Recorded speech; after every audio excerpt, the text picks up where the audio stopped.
You'd think luxury meant freedom, but sometimes the softer the pillow, the sharper the rules. I'm your bedtime historian, and tonight we pull back the velvet drapes of imperial palaces to glimpse a quieter kind of power, where gold leaf glittered, but silence was the loudest sound. Lavender incense curls along tiled corridors. Silken slippers whisper over polished stone. You hear no music, only the rustle of robes, the clink of jade hairpins, and the careful breathing of women who must never seem too eager to breathe at all. What happens when beauty becomes a sentence, not a celebration? What if the most gilded lives were really just invisible cages? If sleep likes its history, perfumed in sandalwood, an irony press, like and subscribe. I'll be here like an old court eunuch, full of stories, but never the center. Strange question. But if your dreams had a historical costume budget, what era would they dress in? Now dim, the lights maybe turn on a fan for that soft background hum. And let's ease into tonight's journey together. You walk beneath the red lacquered arches deeper into the palace where sunlight barely reaches. The air here feels different, more contained, more perfumed, and strangely colder. Every gesture matters. Every sound could be overheard. The harem is a quiet place, but not a peaceful one. Concubines did not live like prisoners, not in the way you might expect. They had courtyards with goldfish ponds, poetry scrolls, musicians, even small libraries. Their clothes shimmered with embroidery no commoner could dream of owning. But they also lived under rules so layered and wordless that even breathing wrong during a morning greeting could spark a scandal.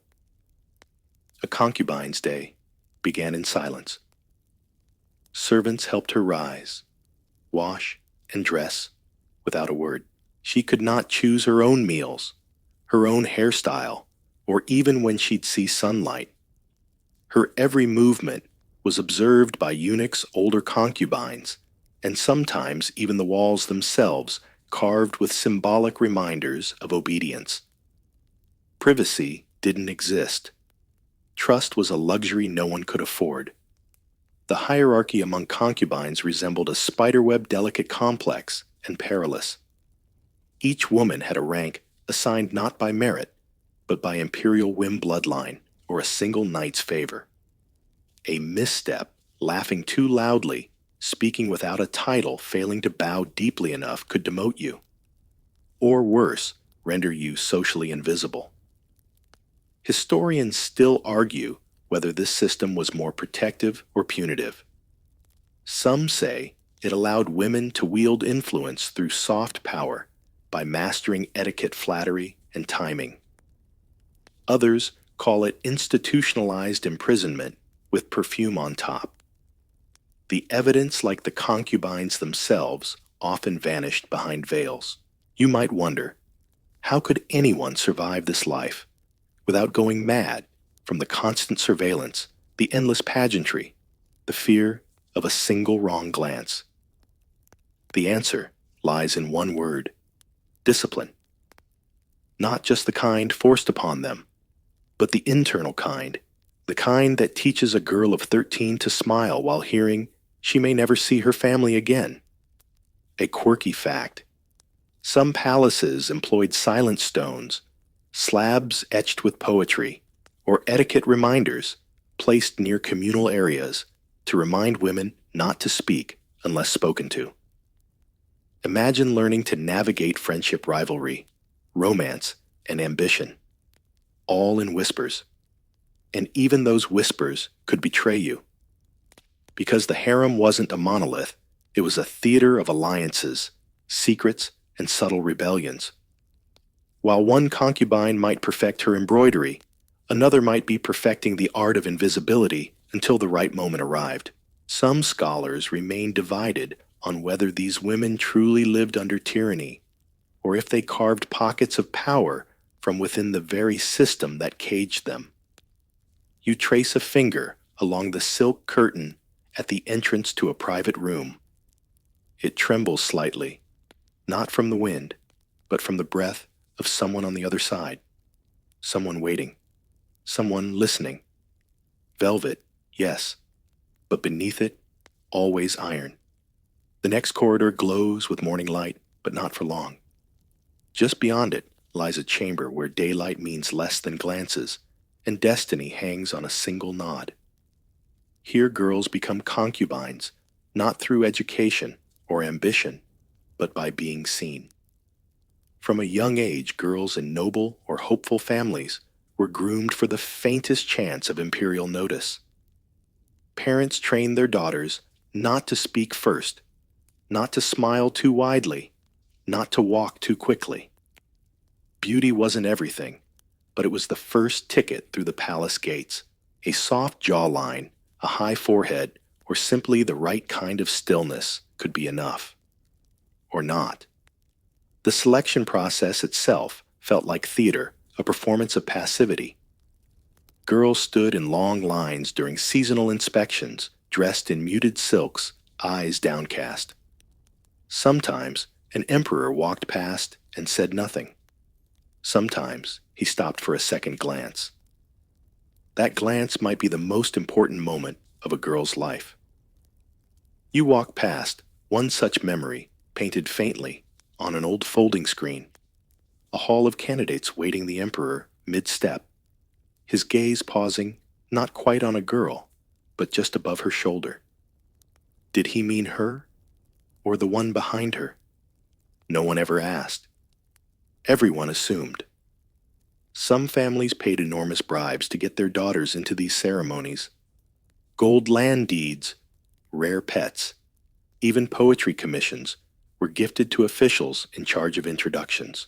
A single palace attendant might hold the power to nudge a girl into the path of visibility or keep her hidden for life. There's no scholarly consensus on how much choice these women truly had.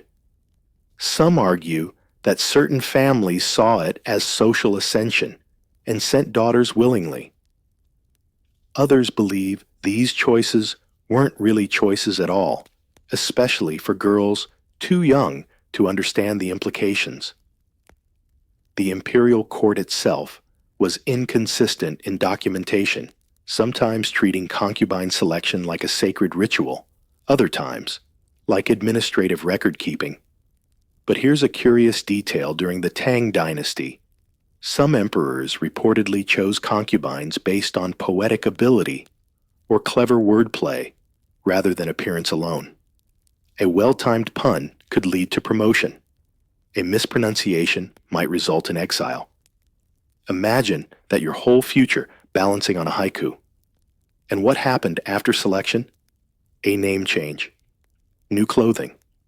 A goodbye to family that might never be reversed. Girls rarely saw their parents again. Letters, if allowed, were often intercepted, copied, and heavily redacted. Emotional ties were severed, re-scripted, and repurposed into loyalty to the palace. You follow the imagined footsteps of one such girl chosen at age 15, taught to respond to 3 different names, handed a scroll of ceremonial greetings she had to memorize by sunrise. She stands before a mirror, taller than she is unsure if the reflected face still belongs to her. Still, some girls embrace the shift. With survival came ambition. A well-placed compliment, a memorized list of the emperor's favorite metaphors, a talent for guqin, all could increase your odds of being summoned. But nothing guaranteed anything. You could be chosen and then forgotten for decades. Surviving records offer conflicting accounts of whether concubines ever truly rose through these ranks on merit alone, or if everything returned inevitably to bloodlines, favoritism, and quiet court manipulation. You pass another image, faintly inked on parchment and nearly worn away by time. A girl half turned her hand, raised mid-wave. The wave is hesitant. She might be saying goodbye or hello. The palace doesn't clarify. A gentle shift now, from selection to instruction. Once chosen, a girl entered a world of mirrors, manuals, and monitoring. The palace didn't just want beauty, it wanted polished precision and performance. And so began the training equal parts, finishing school and quiet indoctrination. You find yourself in a classroom without chalkboards where the lessons drift on incense and hush. Girls learned how to kneel without wrinkling silk, how to smile without revealing teeth, how to respond to compliments with humility but not too much. A phrase too meek could suggest low confidence, too bold, and it bordered on arrogance. Everything was measured, including your laugh, especially your laugh. Training often began in childhood, long before a girl even stepped inside the palace. Private tutors, some hired by hopeful families, others sponsored by local officials, drilled their students in posture, calligraphy, etiquette, music, and most importantly, silence. The art of saying much without ever being direct. A compliment that could double as a warning. A greeting layered with status implications. One record from the Ming Dynasty describes a laughing compass, an actual manual illustrating which directions the eyes should move when laughing politely upward, if speaking to a peer downward, if addressed by someone higher ranking. The detail seems absurd today, but in the court, that kind of precision could preserve a reputation or dismantle it. Not all of this training was real. That's the peculiar part. Some of the more bizarre customs, like practicing smiles in water basins to avoid visible teeth or memorizing dozens of flower meanings for use in silent bouquet messages, might have been myths exaggerated by later chroniclers. Scholars continue to debate which elements of this education were truly institutional and which were whispered embellishments passed down by servants or written into moralizing folk tales. Still, what is clear is that appearance and behavior mattered more than personal will. A concubine might be witty, brilliant, or curious, but unless those traits fit the palace mold, they had to be tucked away behind rouge and modesty. That's why so many concubines became artists of disguise, smiling softly, while hiding ambition under layers of ceremonial compliance. You watch a young trainee practicing how to hold a brush, not to write, but to pose. Her teacher corrects the angle by half a degree. She repeats the motion for hours. Next comes a posture drill, walking with a book balanced on her head, then with a fan in her hand, then both. The fan's position isn't just aesthetic, it signals status and mood. Open slightly to the left, casual invitation. Closed with a tap against the sleeve, mild disapproval. This was more than body language, it was survival grammar. And then the conversation lessons. A concubine's voice had to be soft melodic and never interrupt. Questions were discouraged unless scripted in advance. Sarcasm was outlawed unless used by someone higher in rank. Even the topics of conversation were curated. Discussing the weather was acceptable. Discussing dreams, risky. Discussing emotions, almost forbidden. Yet beneath all this rigor, girls found ways to express themselves. Poetry became an unofficial language of rebellion. A haiku left anonymously on a lacquered tray might convey envy. A floral arrangement slightly altered could carry a message of warning. These were the shadow curricula, taught not by tutors, but by necessity.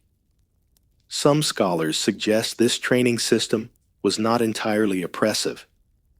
In certain dynasties, the more structured the education, the more room concubines had to excel within the rules.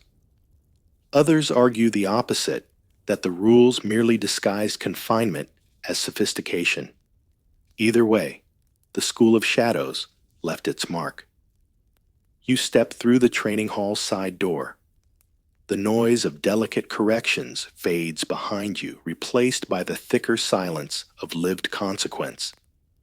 The classroom may have shaped them, but the palace would now test what they had truly learned. The hush grows heavier now, not from silence, but from surveillance. You pass into the quarters, where polished tiles reflect more than just footsteps, they reflect intentions. Here within the gilded maze of the inner court, every whisper might echo further than intended, and every glance might be someone's downfall. Concubines lived in a world laced with watchers, not just the emperor's guards, but a whole ecosystem of eyes, eunuchs' attendants, rival concubines, spies disguised as handmaidens. Even the plum blossoms seemed to bloom at odd moments, as if eavesdropping. A soft laugh in the wrong direction could start a chain reaction of suspicion, and a misplaced sigh might be interpreted as sedition. The architecture itself invited paranoia. Paper screens let light through but blocked full views. Windows opened just enough to allow passing words, but never enough to trust who heard them. Courtyards echoed. Footsteps amplified. Even the koi in the ponds swam too smoothly as if rehearsed. Many concubines adapted by becoming masters of coded speech. Compliments became cautionary tales. Jokes were layered with protective ambiguity. You didn't say, "I dislike Lady Wei." You said, "The peony wilts," earlier than expected this year, while gently lowering your gaze. Everyone understood, or at least everyone who mattered. There's a curious account from the Qing court in which a concubine communicated with her ally by having servants spill tea in specific directions. A cup, overturned to the left, meant meat in the herb garden. Spilled to the right meant wait, danger nearby. It sounds elaborate, but in a palace where speaking freely was riskier than climbing a rooftop during a storm, even clumsy tea became a message board. Still, nothing was safe. Eunuchs often painted as neutral stewards, sometimes acted as double agents. Their loyalty could be bought with jewelry, whispered promises, or influence. A gift of sandalwood oil might secure silence for one night. A rare inkstone could earn a week of protection. But loyalties shifted quickly, and what was safe yesterday might be a weapon tomorrow. Some historians argue that the concubines developed proto-intelligence networks, tiny cliques that exchanged information, covered for each other, or set subtle traps. Others caution against romanticizing this idea, suggesting that true collaboration was rare, and most women fended only for themselves. Surviving diaries, if genuine, offer both perspectives. You follow one such imagined thread, a concubine passing a note tucked into a slipper, another catching a phrase mid-bath, a third pausing before a mirror, too long not out of vanity, but to see if the reflection held someone else's shadow behind her. These alliances weren't forged in fire. They were brewed slowly in tea and tension. And of course, some women simply vanished. A word spoken too freely. A poem interpreted too boldly. One day, they're brushing their hair beneath the pomegranate tree. The next day, the tree still blooms, but no one mentions her again. Records from certain dynasties mention these disappearances only obliquely. A servant dismissed, a suite reassigned, a curtain replaced. There is no scholarly consensus on whether these women were punished, relocated, or quietly erased. But the absence becomes its own kind of evidence. And so you walk these halls not alone, but surrounded by the seen and unseen, the silent witnesses, the almost heard whispers. Behind every curtain, someone listens. Beneath every floor tile, a footprint remains.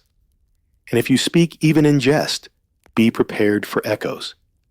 Because in a place where privacy doesn't exist, survival depends not on what you say, but on what you never have to explain. A shift now, from shadows to stillness. The surveillance never fades, but sometimes it pauses long enough for a portrait to be painted. Not a snapshot of truth, but an image of intention. In the palace, portraits could grant power or erase a person completely. You enter a long, quiet gallery. Scrolls hang like suspended secrets. Each one bears the likeness of a woman rendered in delicate brushstrokes. But which of these women actually looked like this? Which were embellished? Which were posthumously altered or destroyed altogether? Having your portrait made was not merely a matter of sitting still. It was an act of politics. Artists were chosen not for talent alone, but for discretion and loyalty. A flattering brushstroke could mean the difference between obscurity and ascendancy.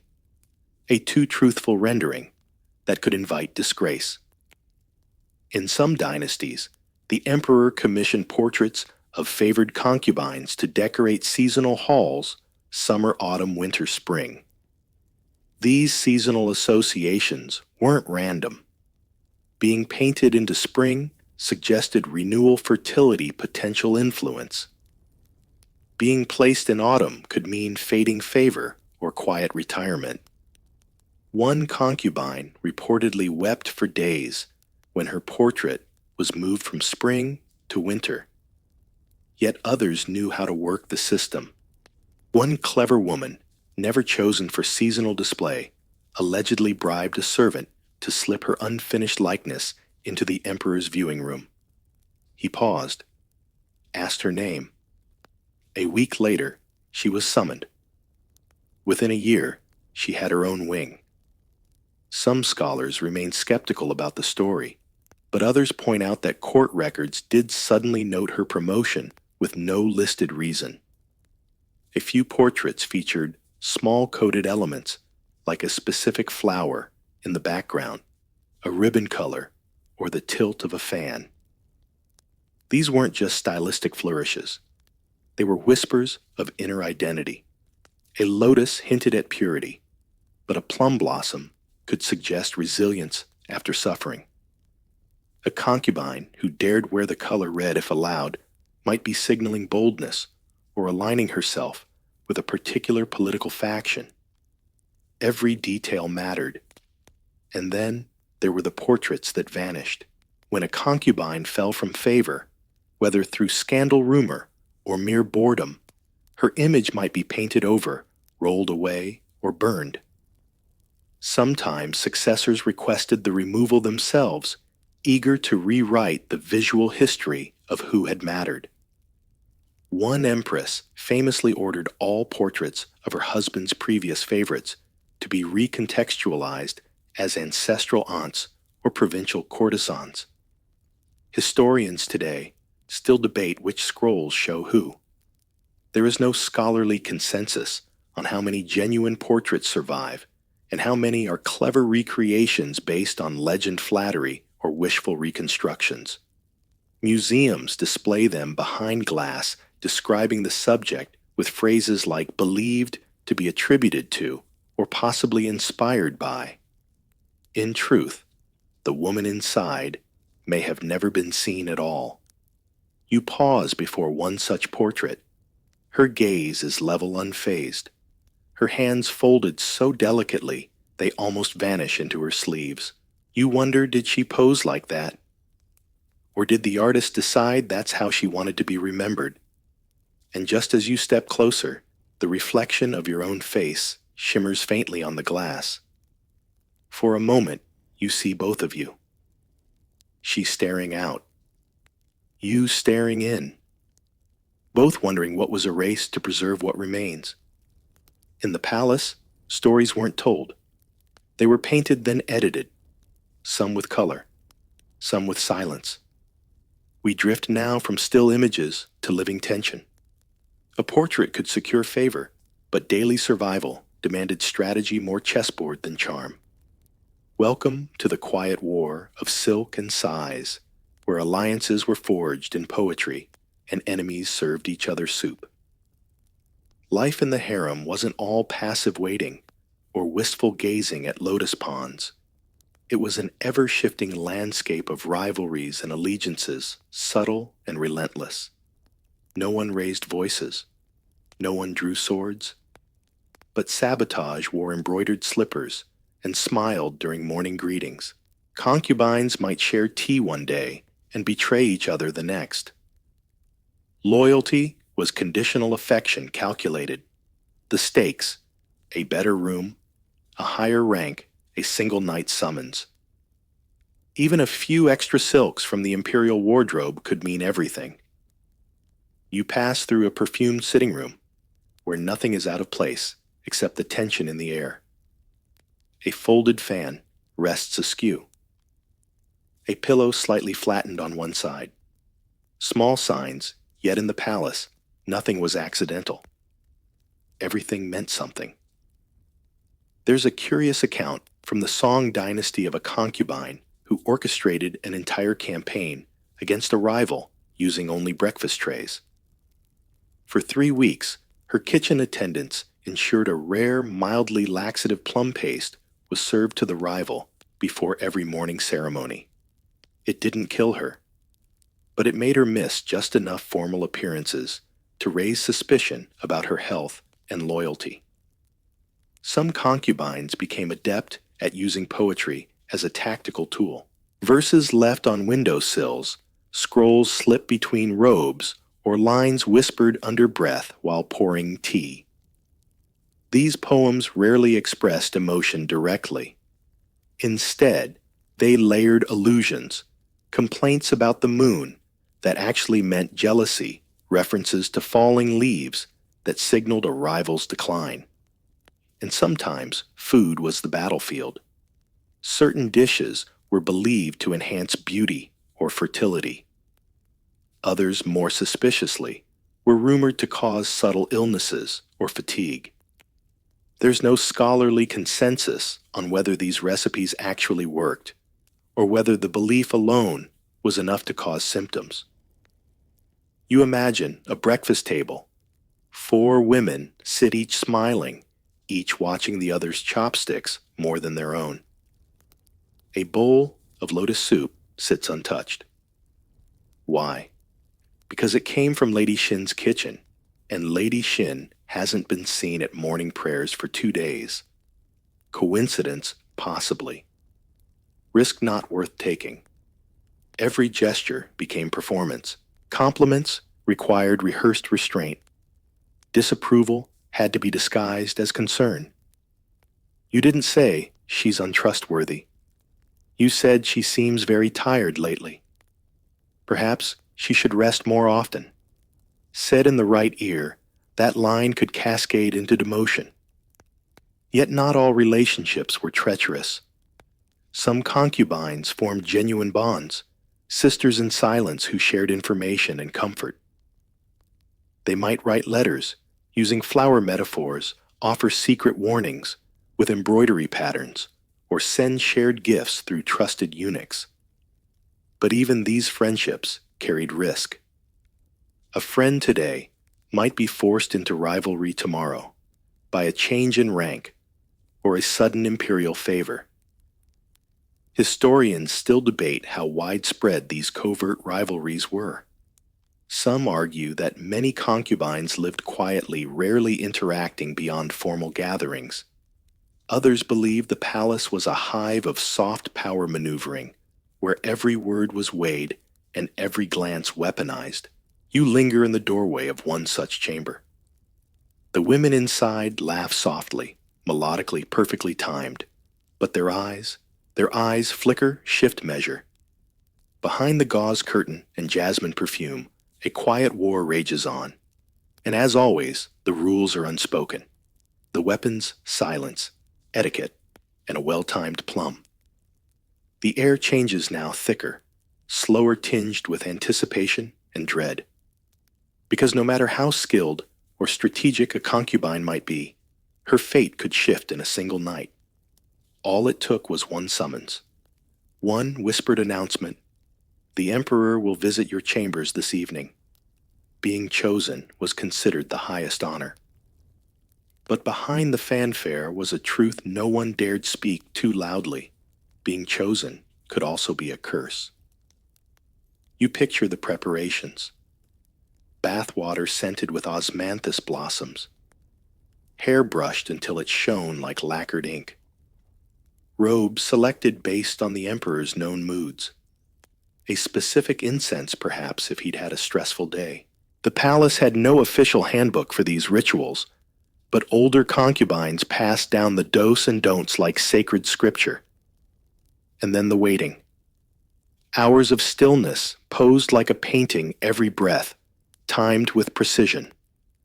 One concubine reportedly passed out after holding the same expression too long, smiling with her head slightly tilted because she thought that angle looked best in lamplight. But here's the cruel part. Many concubines were never summoned. Not once. Some spent their entire lives within the palace walls, technically part of the imperial harem, but never visited. Their rooms became like sealed dioramas, elegant, untouched, forgotten. Scrolls mention one such woman who raised silkworms in her chamber just to feel useful. Others, though, were summoned often, too often. And while that might sound fortunate, it came with its own costs. Attention brought pressure. Pressure brought fear. Some women began using herbal mixtures, what we'd now call sedatives or tonics, to stay calm. But those mixtures were unregulated, and more than one concubine fell ill from relying on them. There is no scholarly consensus on the psychological toll this system took. Some historians argue that regular contact with the emperor offered women a measure of protection and voice. Others contend it placed them under constant scrutiny, forcing them to live as performance pieces more than people. A strange detail emerges in palace records from the later Ming era. Some concubines kept dream journals. These weren't shared or analyzed, but hidden like personal diaries. Dreams became the only space they could think freely.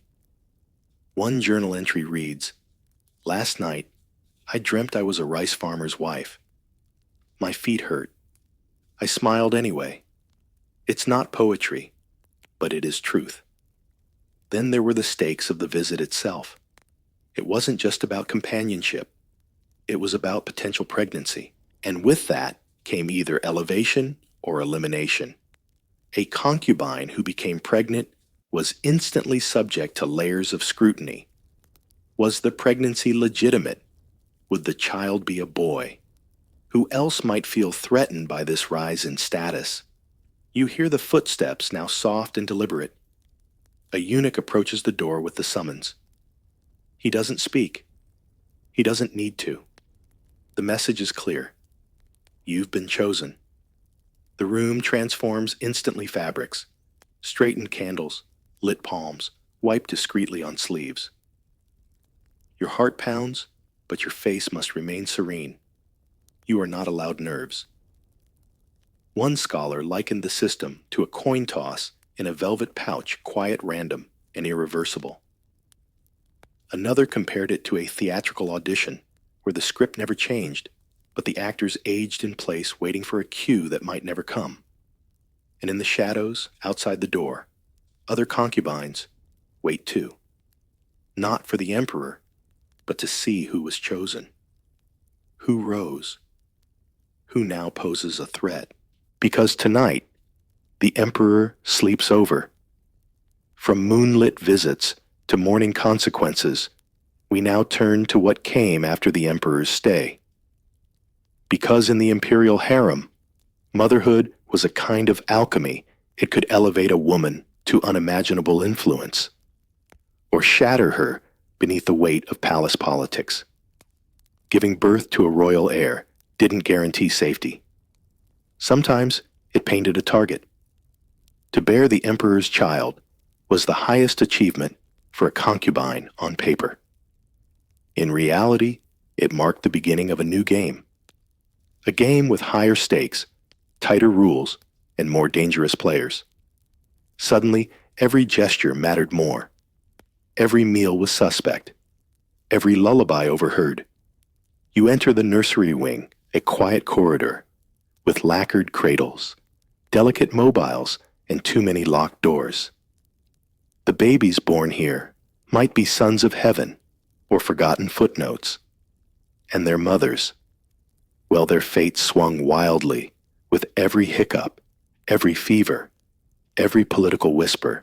For a concubine giving birth to a son could grant her a new title, larger quarters, a rise in palace rank. But it also made her a threat to other women, especially the empress or higher-ranked consorts without sons. Jealousies bloomed like night-blooming jasmine, slowly, and with a poison you couldn't smell. One concubine, according to Qing records, was gifted an entire garden after bearing a son, only for that son to fall mysteriously ill months later. The garden remained, but she never smiled again. There were whispers of food poisoning, of cursed dolls, of silken threads soaked in toxic dye. No proof ever emerged. But that's the point. Proof wasn't required, only fear. Some women desperate for the status that came with motherhood took extreme steps. Stories survive, some plausible, others legendary, of concubines faking pregnancies by stuffing embroidered pillows beneath their robes. A few even conspired with midwives to claim another woman's newborn as their own, timing their appearances and deliveries with unsettling precision. One tale involves a concubine who reportedly borrowed a baby during a festival parade and claimed it was hers. Scholars remain divided on the likelihood of such schemes succeeding. But the fact that such rumors flourish tells you enough. There is even mention of rivalry-era concubines practicing baby switching, aided by sympathetic eunuchs or servants to swap stillborns with healthy infants. Again, official records are inconclusive. But in a court where a son meant survival, what lines wouldn't someone cross? A peculiar practice arose in some dynasties. The emperor rarely visited a concubine after she gave birth. The logic was both cruel and practical. Once a woman had proven fertile, she was no longer new or politically useful in the same way. Some concubines became single mothers in gilded prisons, their children raised by palace nannies, their own influence slowly fading. And not all sons survived. Infant mortality court intrigue and suspicious accidents meant many potential heirs never grew old enough to ride horses or hold fans. Their mothers, already politically vulnerable, could be blamed or quietly erased from memory. Still, some women played this game masterfully. They used their children's birthdays to curry favor their sons' tutors as political go-betweens, their maternal status to gather allies. A concubine, whose son later became emperor, might be posthumously honored as empress, even if she died in relative obscurity. Some murals now depict these women as radiant figures, surrounded by cranes and clouds, though few knew peace in their lifetimes. You stand at the threshold of one such chamber. A lullaby drifts out, not sad, not joyful, just careful. A voice shaped not by love alone, but by fear, ambition, and hope pressed into every note. Because in the palace, a baby wasn't just a child. He was a promise, or a prophecy, or a peril. Now the corridors grow colder. We've seen what a child could bring: a crown or a coffin shadow. But what happens when favor vanishes entirely? When a concubine falls from grace, she doesn't simply disappear. She dissolves. Slowly, silently, silk still clinging to her skin as she's swept away from memory. Exile wasn't always a dramatic event. Sometimes it began with a missed invitation to tea, a forgotten name in the seating chart, a sudden reassignment of attendance. And then one day, her rooms were empty, her things boxed by others, her bed still warm, but her scent already scrubbed away. Some concubines were officially exiled to quiet temples outside the city, still within the empire, but far from influence. There they became women of virtue, living out their days, lighting incense, tending lilies, and staring at doors that no longer opened inward. Their titles remained. Their voices did not. In one record from the Tang dynasty, a concubine exiled to a mountaintop shrine reportedly spoke only 37 words in her final 2 decades. Her only companion, a pet crane who followed her everywhere. No one knows where she was buried. Her name survives only in a single poem scratched into a window frame. Once I was silk. Now I am dust. Not all exiles involved temples. Some concubines were married off to aging generals, distant governors, or lesser noblemen. These marriages were often ceremonial, transactional, and deeply symbolic. They signaled that the concubine no longer held even a thread of influence. One scholar describes these arrangements as polite purgatories, a way to remove a woman without executing her, but without truly freeing her either. Other times, the exile was internal. A woman might still live within the palace walls, but be reassigned to lesser quarters, forbidden from attending banquets or festivals. Her robes downgraded, her attendants replaced with novices, her meals simplified. No one said she'd been demoted, but everyone knew. Then, there were the disappearances no one acknowledged. A few servants might whisper of a concubine who fell ill, though she was healthy the night before. Others would mention seeing her walk toward the garden gate and never return. In rare cases, palace records mark these as quiet departures, a euphemism for either suicide or orchestrated removal. Some scholars believe these vanishings were strategic preemptive strikes to eliminate women rumored to hold dangerous knowledge or connections. Others argue they were acts of mercy, freeing concubines who could no longer survive the game. There is no consensus, only gaps in ledgers and broken lines in family scrolls. Still, even in exile, concubines found ways to leave traces. Some temples preserve anonymous ink wash paintings of women in imperial-style robes always facing away. Others found their words smuggled into folk songs, sung by laundry girls or tea sellers, the verses passed down without attribution. She wore pearls once. Now she stirs rice. One story, perhaps apocryphal, tells of a concubine exiled to the countryside who planted a garden of night-blooming jasmine. Locals say the flowers still refuse to open by daylight. A protest, maybe, or a promise. You walk past a narrow wooden gate with a rusted hinge. On the other side, a path overgrown with moss disappears into the trees. No guards, no markers, just the faint sound of wind through bamboo. Perhaps someone walked this path, once clutching a silk handkerchief, humming a lullaby, wondering what she'd become without an audience. Because in the palace, you were what people remembered. And exile was simply the act of being forgotten, in slow motion. The path bends once more, this time toward color. If exile stripped a concubine of visibility, then clothing was the opposite, a loud layered signal. Every thread woven with meaning. Every hue a whispered warning or declaration. In the harem, fashion wasn't frivolous. It was survival stitched in silk. You arrive in the dressing quarters, where dozens of wardrobes line the walls like silent advisors. Folded robes glow in saffron, teal, cinnabar, and indigo. But these aren't just pretty fabrics. They are social contracts, ranked declarations, unspoken battles fought through sleeves and collars. Every concubine's rank came with specific clothing codes. A lower-ranked woman might be permitted light blues and soft greens. A higher-ranked consort could wear deep red or imperial purple, though even then only on sanctioned days.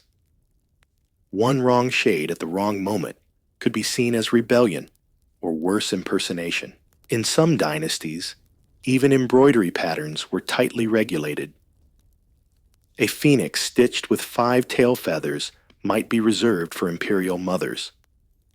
4 feathers, safe for favored concubines.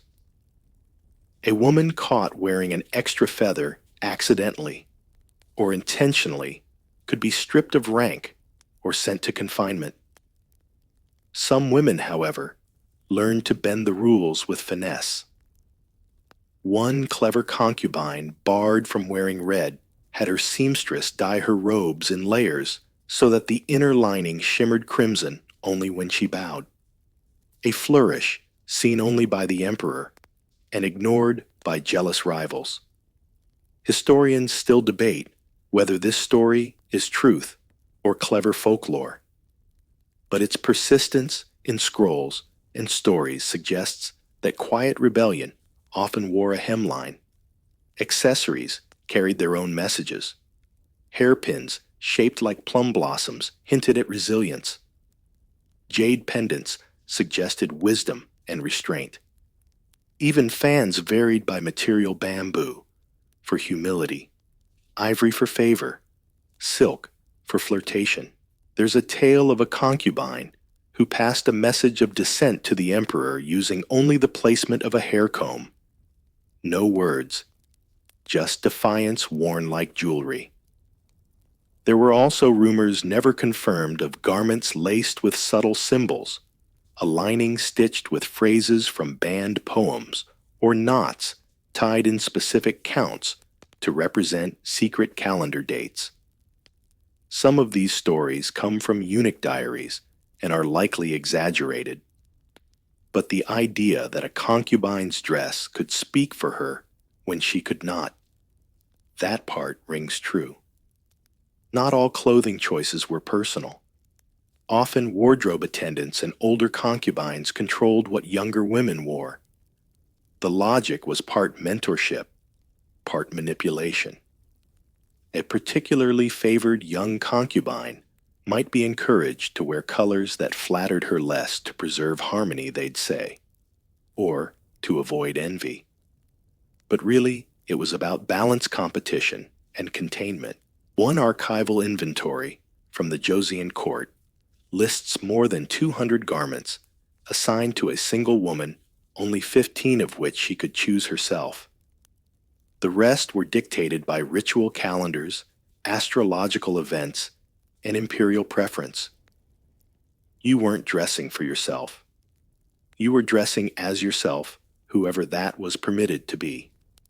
And sometimes a dress could kill. Toxic dyes, especially those using arsenic-based pigments, were known to cause skin rashes or long-term illness. It's unclear whether these effects were understood, ignored, or exploited. Some scholars argue it was tragic ignorance. Others suspect it was intentional. You brush your fingers across a robe too fine for common wear. Its embroidery shimmers in the lamplight, a dragon with eyes that follow your gaze. You wonder, did she wear this to assert power or to beg for help without saying a word? In the palace, silence had many shapes, but silk was the loudest of them all. Now deeper still, past robes and rankings beyond color and codes, you arrive at the pulse of the palace, the ones who enforced the rhythm, who kept the silence intact, who watched but were never watched. The eunuchs, friends, jailers, perhaps both, or neither. They moved like shadows, always there, never quite acknowledged. You'd hear their slippers before you saw their faces. Their presence marked the line between the concubine's world and the emperor's. They were the gatekeepers of access, of routine, of rumor, and sometimes of ruin. You step into one of their receiving halls. It smells of sandalwood and vinegar, a strange combination, but oddly fitting. Scrolls are stacked in tidy bundles, schedules inked in fine brushwork. Eunuchs managed nearly every aspect of harem life: the meals, the visits, the gifts, the punishments. Every door a concubine passed through, a eunuch likely held the key. They were seen as safe, unable to challenge male authority, immune to dynastic ambition. But that perceived neutrality gave them power. Power through proximity, through discretion, through knowing everything and pretending to know nothing. Many concubines learned quickly that survival meant cultivating eunuch allies. Small gifts, silk fans, ointments, calligraphy sets became currency. A loyal eunuch might warn you of shifting favor, or deliver your poem to the emperor's desk rather than the waste bin. One story tells of a concubine who kept her rank for years by sending daily sweet buns to the head eunuch, each one carved with a different riddle. He never solved them, but he liked them enough to keep her name from the unseen list. Of course, not all eunuchs were kind. Some wielded their role like a blade. They could slow down your food deliveries, delay your laundry, misplace a hairpin with political consequences.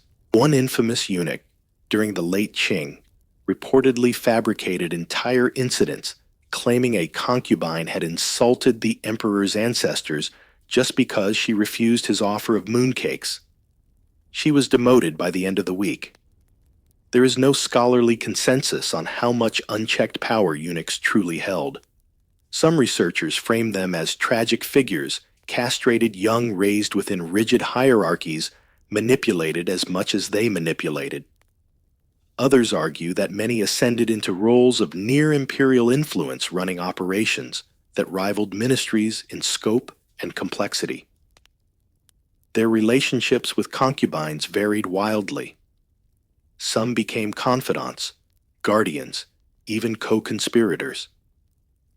A few late Ming records describe eunuchs weeping openly at the funerals of favored concubines. One poem allegedly penned by a eunuch reads, "She wept to me of secrets. I buried them with her." Yet others played both sides. Some concubines were blackmailed, threatened with exposure unless they offered bribes or support in court intrigues. Others were framed in slow, methodical ways: a missing sandal placed in the wrong chamber, a forged letter slipped into an ink tray, a comment rephrased and repeated until it sounded treasonous. Still, even the cruelest eunuchs had rules to follow, or at least appearances to maintain. The emperor trusted them with the harem because they were expected to be invisible mechanisms. When they overstepped too boldly, they risked becoming visible and therefore replaceable. You pass by a ledger listing tea allocations. So mundane, yet behind each tally could be a message, a motive, a manipulation. Who drank jasmine that week? Who received none? Who had their favorite blend swapped for something bitter? In this quiet war of glances and silks, the eunuchs were both pawns and kings. They never slept in the chambers of power, but they unlocked everyone. Step softly now, some corridors still remember. Beyond the eunuchs and etiquette, there lies something no rule book could contain: forbidden affection. Not the sanctioned warmth of an emperor's glance, but the reckless whispered kind. The kind born in moonlight. The kind that vanishes before morning. The kind you must never admit aloud. Love in the harem was dangerous. Not impossible, just impermissible. Between concubines and guards, between servants and seamstresses, even between two women, with nothing but loneliness and too many shared silences. These relationships didn't just bend the rules, they dissolved them. You pass a curtained alcove, where lanterns flicker like secret heartbeats. In places like this, love letters once hid stitched into hems, folded into hollow hairpins, or pressed beneath tiles loose from age and desperate use. Some historians dismiss these tales as palace fiction. Others point to oral histories and servant memoirs that recount names, details, punishments too specific to be made up. One story tells of a concubine who embroidered her feelings into a pillow given to a guard. The message in hidden thread: "When you stand by the west gate, I remember how the stars hung low." He never spoke of it, but he never left the gate again either. Romances bloomed in practical places, at laundry pools, along garden paths, during hurried glances, exchanged while delivering tea trays. They weren't grand or sweeping. They were fleeting like wind through silk or petals brushed from a sleeve. Still they mattered, because in a world governed by control, love was the only uncontrolled thing. But the risks monumental. Discovery meant punishment that often wasn't recorded. One surviving ledger from the Joseon court merely states chambermaid relocated for impropriety. Attendant replaced. No names, no explanation, just erasure. Some lovers tried to escape. Most didn't make it past the outer courtyards. A few reached temple grounds, only to be dragged back under silk nets, spun for parades, but used for capture. A single drop of affection could stain an entire chamber's record. Better, they were told, to be cold and honored than warm and ash. Yet despite this, love endured. Not because it triumphed, but because it refused to vanish. It lingered in scent trails and shared poems, in footprints too close together. One concubine reportedly taught her guard to tap messages through the stone floor, using fan choreography as code. Each knock meant a syllable. Entire conversations danced out in shadows. Historians continue to debate how prevalent these romances were. Some claim they were rare, exaggerated by folk imagination. Others argue they were inevitable in such an emotionally stifled environment where even a shared joke could feel like rebellion. Perhaps the truth lies somewhere in between. Maybe most of these relationships weren't epic. Maybe they were quiet, clumsy, half-formed things. But in a palace built on ceremony, even imperfection could be revolutionary. You stop before a wall, etched with faint characters, graffiti carved behind a hanging scroll, revealed only when the silk frayed. It reads, "I waited 3 winters." He never looked up. The phrasing is spare, almost unfinished. But maybe that's the point. These were loves that rarely got to end, or begin, and yet they existed, in moonlight, in curtain folds, in breath held just a moment too long. In the end, the palace didn't forbid love because it feared scandal. It forbade love because it could not control it. Now comes the scent not of incense or jasmine, but of something sharper. Powdered minerals, crushed beetles, strange pastes in porcelain pots. The tools of beauty lined up like weapons. Because in the harem appearance wasn't just vanity, it was obligation. And sometimes poison wore rouge. You step into the cosmetics chamber. Rows of lacquered boxes line the shelves, each labeled in delicate brushstroke white powder, lotus lip tint, sandalwood blush. But what lies inside isn't always gentle. The powders, often laced with lead. The tints, sometimes mercury-based. The shimmer, crushed pearl. Beautiful, yes, but abrasive to the skin when applied daily. Concubines painted their faces not for pleasure, but performance. Paleness suggested refinement status and indoor living. Flushed cheeks indicated youth and favor. Glossed lips showed attentiveness to court rituals. To neglect any of these could be read as disrespect to the emperor, to one's rank, to the palace itself. One record from the Tang dynasty includes a curious detail. Before morning rituals, concubines were required to present themselves dignified and luminous, a phrase scholars still debate. Did it refer to their manner, their cosmetics, or perhaps both? And it wasn't just about how you looked, but how you smelled. Perfumed oils masked natural scent. Breath fresheners made from clove cinnamon or even gold foil were chewed before imperial encounters. Some women wore perfumed wax behind their ears to project floral notes without overpowering the room. But too strong a fragrance could be seen as aggressive, too faint as indifferent. Balance was everything. The strange irony. Many concubines knew these products harmed them. Diaries rare censored, but real mentioned skin burns, hair loss, vision problems. One woman wrote, "My mirror smiles, but my skin weeps." Another described the dull ache in her bones after applying a certain face powder too many days in a row. Researchers continue to debate whether these effects were truly understood or simply endured. Some argue the dangers were known, but ignored in favor of status. Others believe the formulations were changed over time, making later records misleading. Still others suggest that illness from cosmetics offered a strange power, the performance of fragility, which could sometimes protect a concubine from harsh duties or court appearances. There were alternatives, of course, natural tints made from rose petals, rice paste, or ground mulberries. But those were harder to preserve, faded quickly, and signaled lower status. In a palace where even a fingertip's tint could shape perception, durability mattered. Longevity of pigment became a stand-in for longevity of worth. One concubine is said to have commissioned her own recipe, a mixture of egg, white ground pearl, and a rare alpine flower.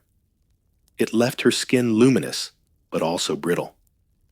She became famous for her cracked porcelain appearance.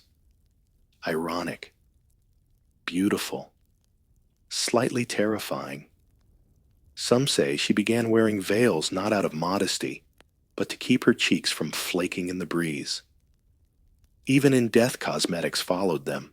Imperial burial customs included cosmetic boxes meant to accompany the concubine into the afterlife.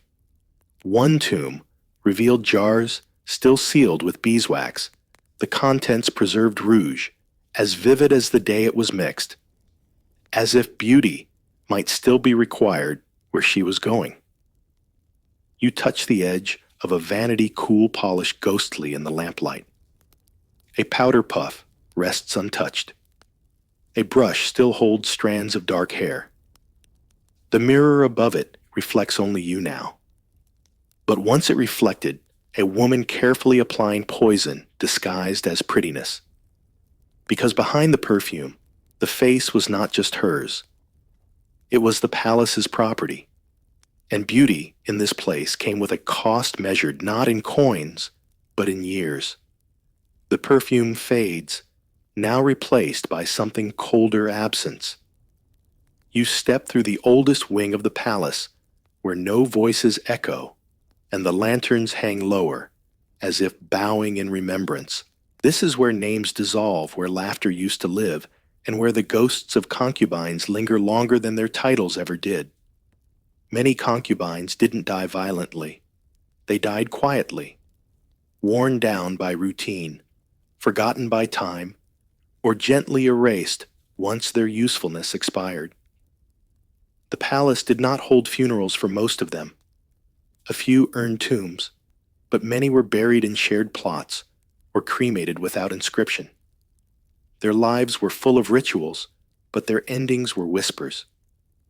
And yet, they remain. Folk tales tell of courtyards where no birds sing, of mirrors that fog without breath, of combs that fall unprovoked. Servants pass these halls with heads lowered, mumbling apologies just in case. Not to the empress, not to the ancestors, but to the women who once waited and never left. One shrine deep in the palace gardens is said to house the spirit of a concubine who died after 3 decades without ever being summoned. No scandal, no disgrace, just decades of silence, and then nothing. A gardener discovered her body beside a withered plum tree. She had embroidered a final poem onto her bedding. My eyes forgot the sky. My name forgot my mouth. Though official histories rarely mention such women, they survived in other forms. In village lullabies, in temple offerings, misattributed to deities, even in street names, whispered with irony. Foxglove Alley, for instance, was long thought to be named for the flower. Only later did scholars discover it referenced a concubine's nickname, the one who always wore foxglove purple and never bowed to rivals. There is no scholarly consensus on why so many of these women disappeared from records. Some historians argue their erasure was purposeful to preserve the emperor's dignity, or to streamline dynastic storytelling. Others see it as a byproduct of a system that never truly considered these women people only positions. Still, even erased stories leave outlines. Certain frescoes, delicate, cracked, overlooked, show unnamed women, standing slightly apart from the central figures, always painted near the edge, always looking away. Were they real? Were they symbolic? Perhaps both.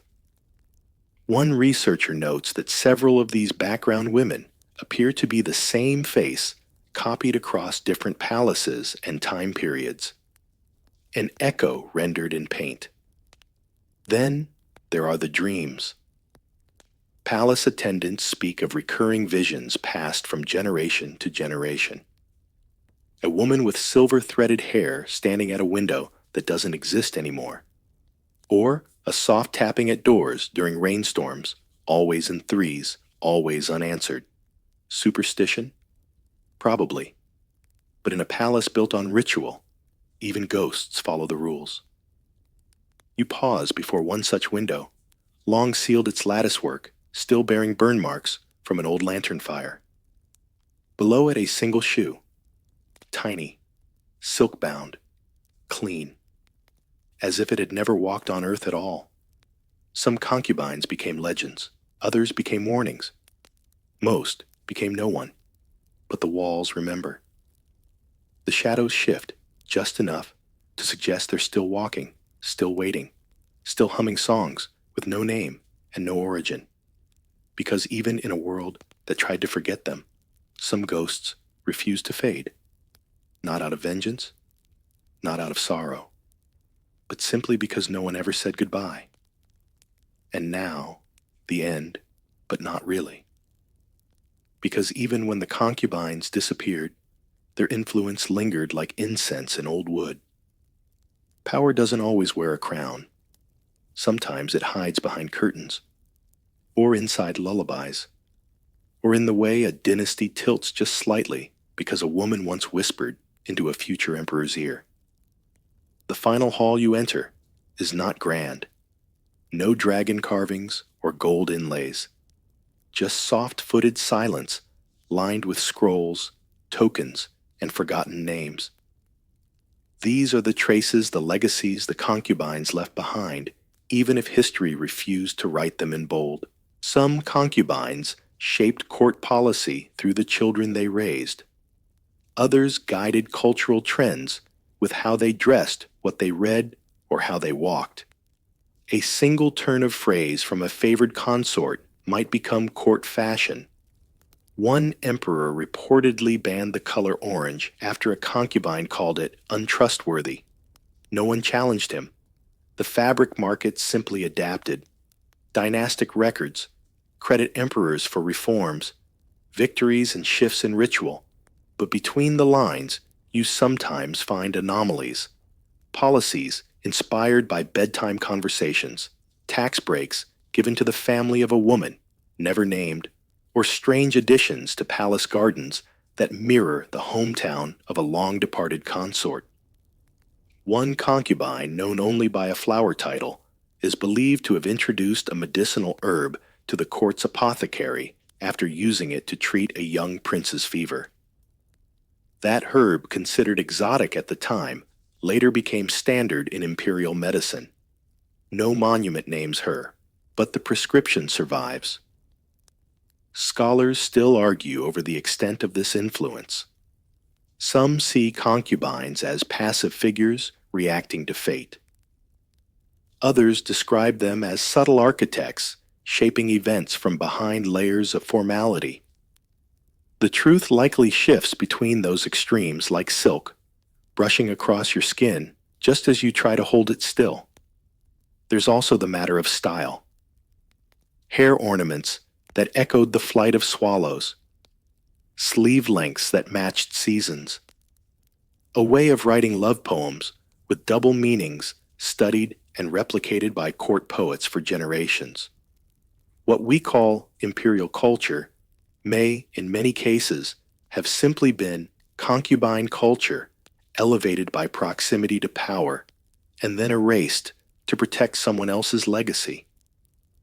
And perhaps the most lasting influence of all their stories, not the official ones etched in bronze, but the whispered ones murmured through centuries of gossip, cautionary tales, and grandmotherly wisdom.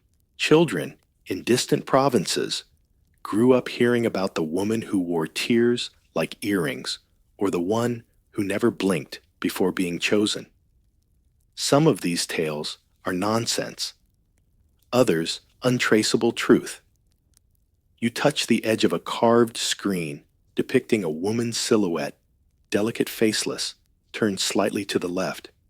No name, no date, just posture. And yet you feel her. The gravity of her choices, the stillness of her breath, the way she probably laughed when no one was listening. In modern museums, small nameplates now sit beside artifacts labeled concubine, hairpin, harem, slipper, perfume bottle. Just objects. But together they hint at lives lived beneath layers of ceremony and silence. Lives that shaped palaces, suns, poems, empires. And in footnotes and frescoes, their shadows linger. Because the silken legacy of concubines is not just who they loved or feared or served.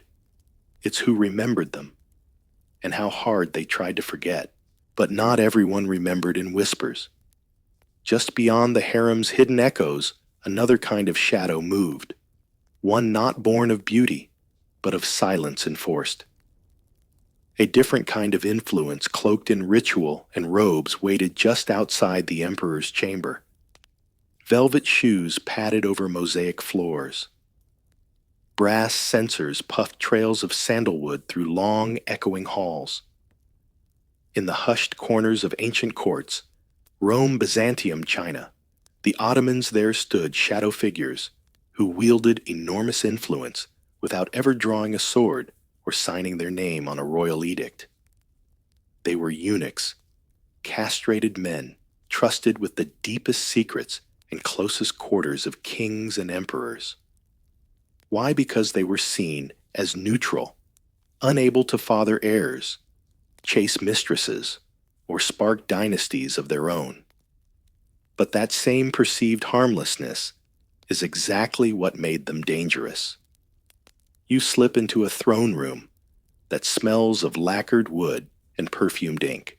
The emperor sits cloaked in red, silent behind a jade screen.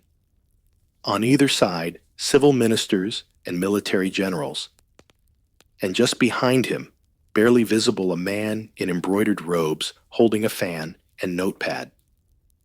His name is not written in history's center stage, but he likely drafted the next set of laws, planned the emperor's marriage, and decided which tax records made it to court that morning. That man was a eunuch. And in palace after palace, they were the invisible gears behind golden thrones. In ancient Rome, they filtered through the imperial bureaucracy like incense through a temple veil. Under Constantine, Some even rose to command legions. In China's Ming dynasty, eunuchs like Zheng had not only advised the emperor, but commanded vast treasure fleets across the Indian Ocean. And in the Ottoman Empire, the harem's eunuchs acted as guardians, diplomats, and power brokers, sometimes the only voices the Sultan truly trusted. It's tempting to see eunuchs as passive tools of the throne, but history whispers otherwise. They outlasted noble factions, plotted comebacks from exile, and mastered the quiet arts of persuasion, delay, and redirection. They knew everyone's schedules, everyone's debts, everyone's secrets. Sometimes they even decided who would be allowed to approach the ruler at all. Their power wasn't declared, it was lived, breathed, and muttered in small decisions made daily in rooms with no paintings and no doors. Their greatest weapon, proximity. When others were banished, they remained. When others were suspected of ambition, they were overlooked. And when the ruler needed someone unaligned with any clan or family, they were summoned. Historians still debate whether their castration made them more loyal or merely more cunning. Were they trusted because they posed no threat? Or did the trauma of their condition teach them to master politics as a survival art? You pace a marble gallery, now where oil lamps flicker behind carved latticework. Scrolls of poetry, written by imperial eunuchs, sit beside state records. A portrait shows a bald man in silken robes, his face unreadable. His title, Grand Chamberlain. His job, everything and nothing.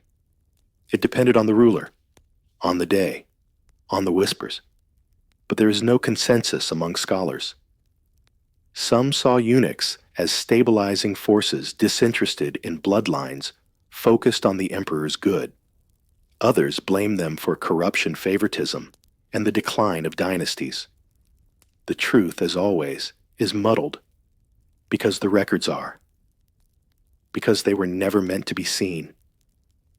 And so begins your journey, not through royal deeds, but through the margins of power, where those cut from power often held the sharpest knives. The eunuch's path didn't begin with influence.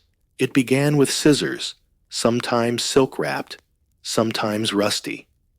And not every step toward that path was voluntary. You move now through a narrow alley in a long-gone city where boys were led by the hand toward decisions that were rarely theirs to make. Some parents offered sons to the palace as an investment in upward mobility. A family with no noble blood might still secure prestige through a clever, well-placed eunuch. For the impoverished, it could mean food shelter and an elite education.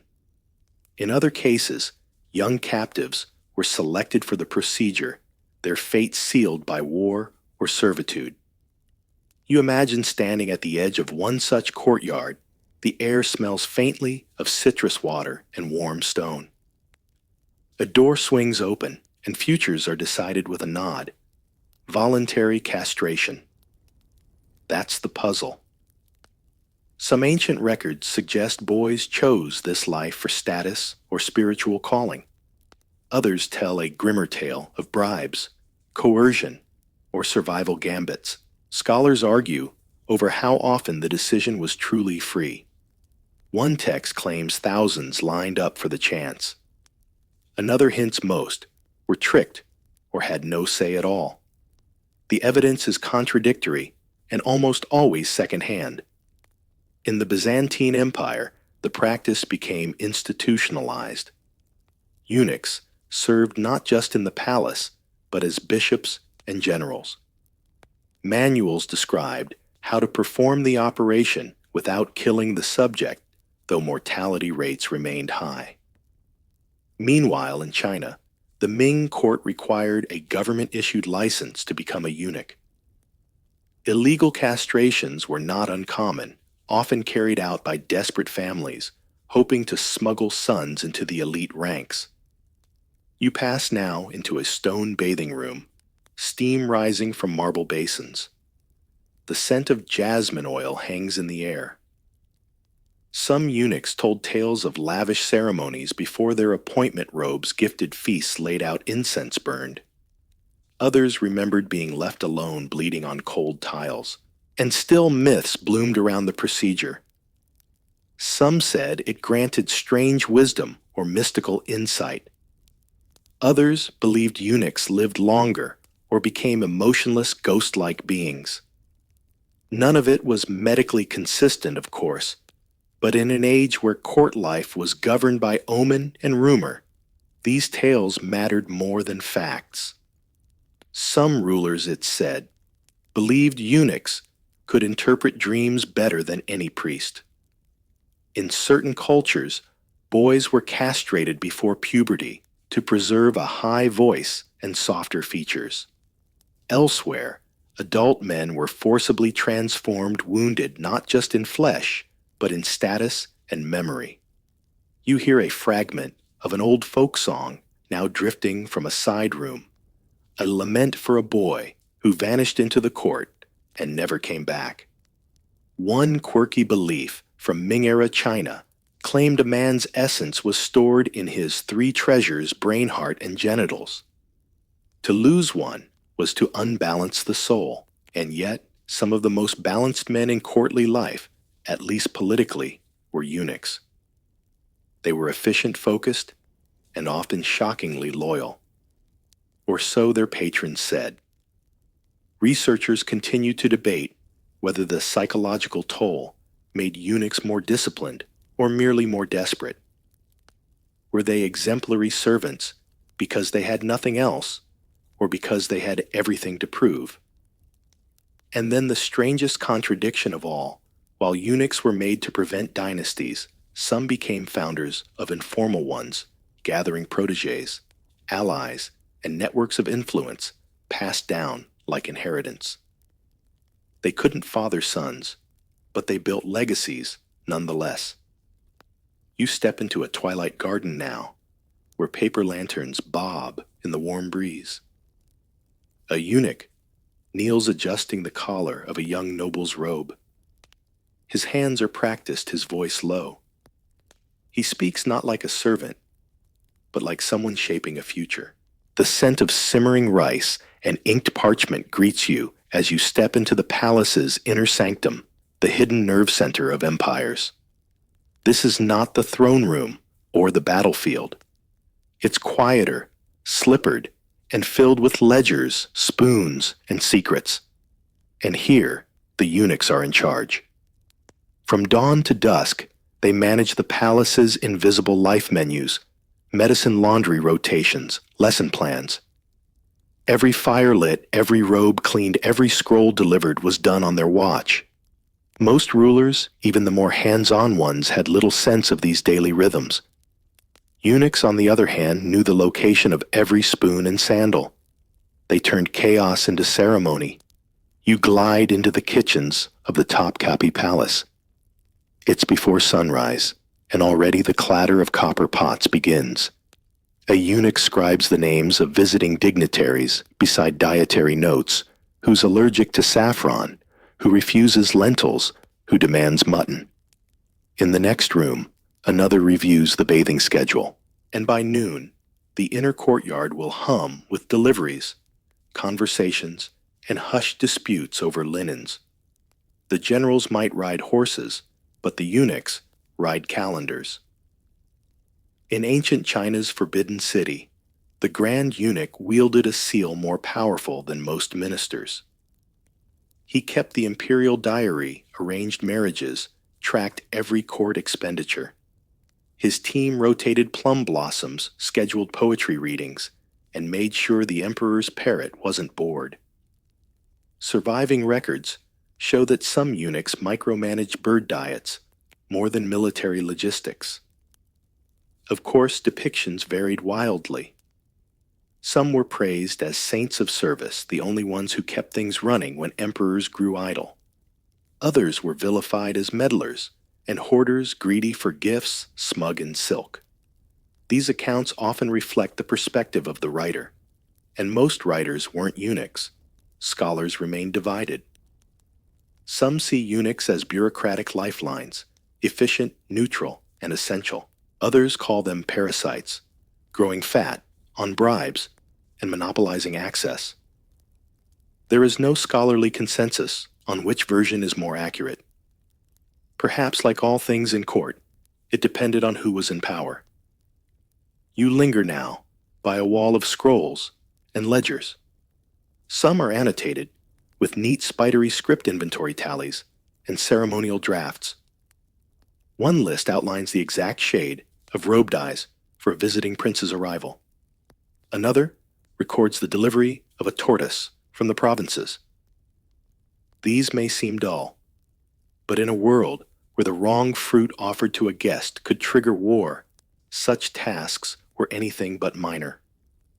Quirky details emerge here too. In the Mughal court, eunuchs reportedly created a unique filing system based on scent-marking wax seals with faint touches of jasmine myrrh or ginger to denote urgency or secrecy. Others used colored tassels or tiny silver bells on scroll cases to sort correspondence. Efficiency, you see, didn't have to be ugly. And it wasn't just chores. Some eunuchs advised on architecture, suggesting better window placements or drainage designs. Others edited court poetry or served as emergency interpreters during tense state visits. Their omnipresence made them oddly flexible. If a problem popped up in the nursery, the pantry, or the treasury, a eunuch would likely be called first. This multitasking blurred their image. Were they servants or secretaries, confidants, or couriers? Depending on the century and the kingdom, the answer shifted, but always they were there, just behind the curtain, just beside the throne. The next time you admire the grandeur of an empire, the gardens, the food, the soft choreography of servants gliding through stone halls, remember someone made it all happen. Someone without heirs' applause or a statue in the courtyard. And chances are that someone was a eunuch. Across the gardens of history, the royal nursery is perhaps the most deceptively powerful place. Here, amid soft pillows and rattles carved from ivory, future emperors were rocked to sleep, and beside them stood men who could never father children yet raised kings. The eunuchs were not just caretakers, they were mentors, shadows, sometimes the only steady voice a prince ever knew. You step into a small chamber in the Ottoman palace. Tiled walls shimmer with geometric blues. A low fire crackles. A young boy, barely 6 pouts beside a backgammon board. Opposite him, a man in russet robes gently pushes a game piece and begins a story not about battles, but about patience. This too was part of training a ruler. Not just politics or swordplay, but storytelling rituals, restraint. And often, it was eunuchs who taught these soft skills. In many dynasties, eunuchs were assigned to young heirs the moment they were weaned. They managed feeding schedules, illnesses, moods. But more importantly, they built trust. A prince might switch tutors, generals, or even mothers, but his chief eunuch often remained constant throughout childhood.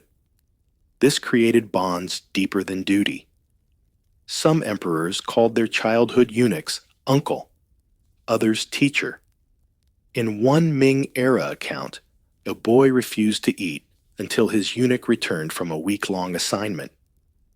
In Mughal India, a young prince is said to have mimicked his eunuch guardian's mannerisms for years, adopting his speech rhythms and scent preferences. But affection wasn't always innocent. With trust came influence. Many eunuchs quietly molded princes' preferences, which advisors they met, which scrolls they read, which rumors reached their ears. And sometimes this guidance shaded into manipulation.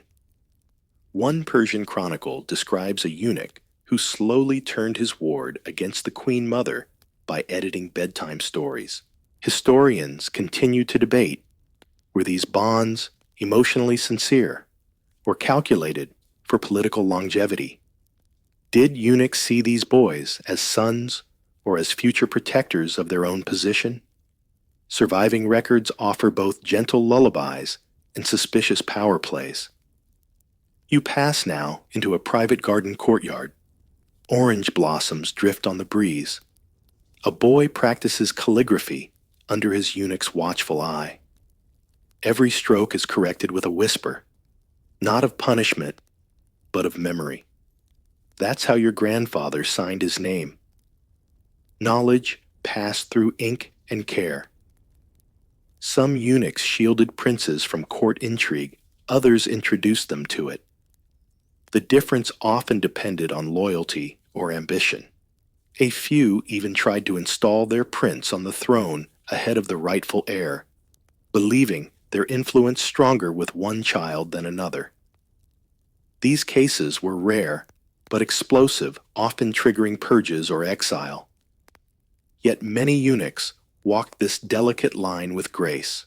In the Byzantine court, records show some refused bribes from rival factions, even when it endangered their own life.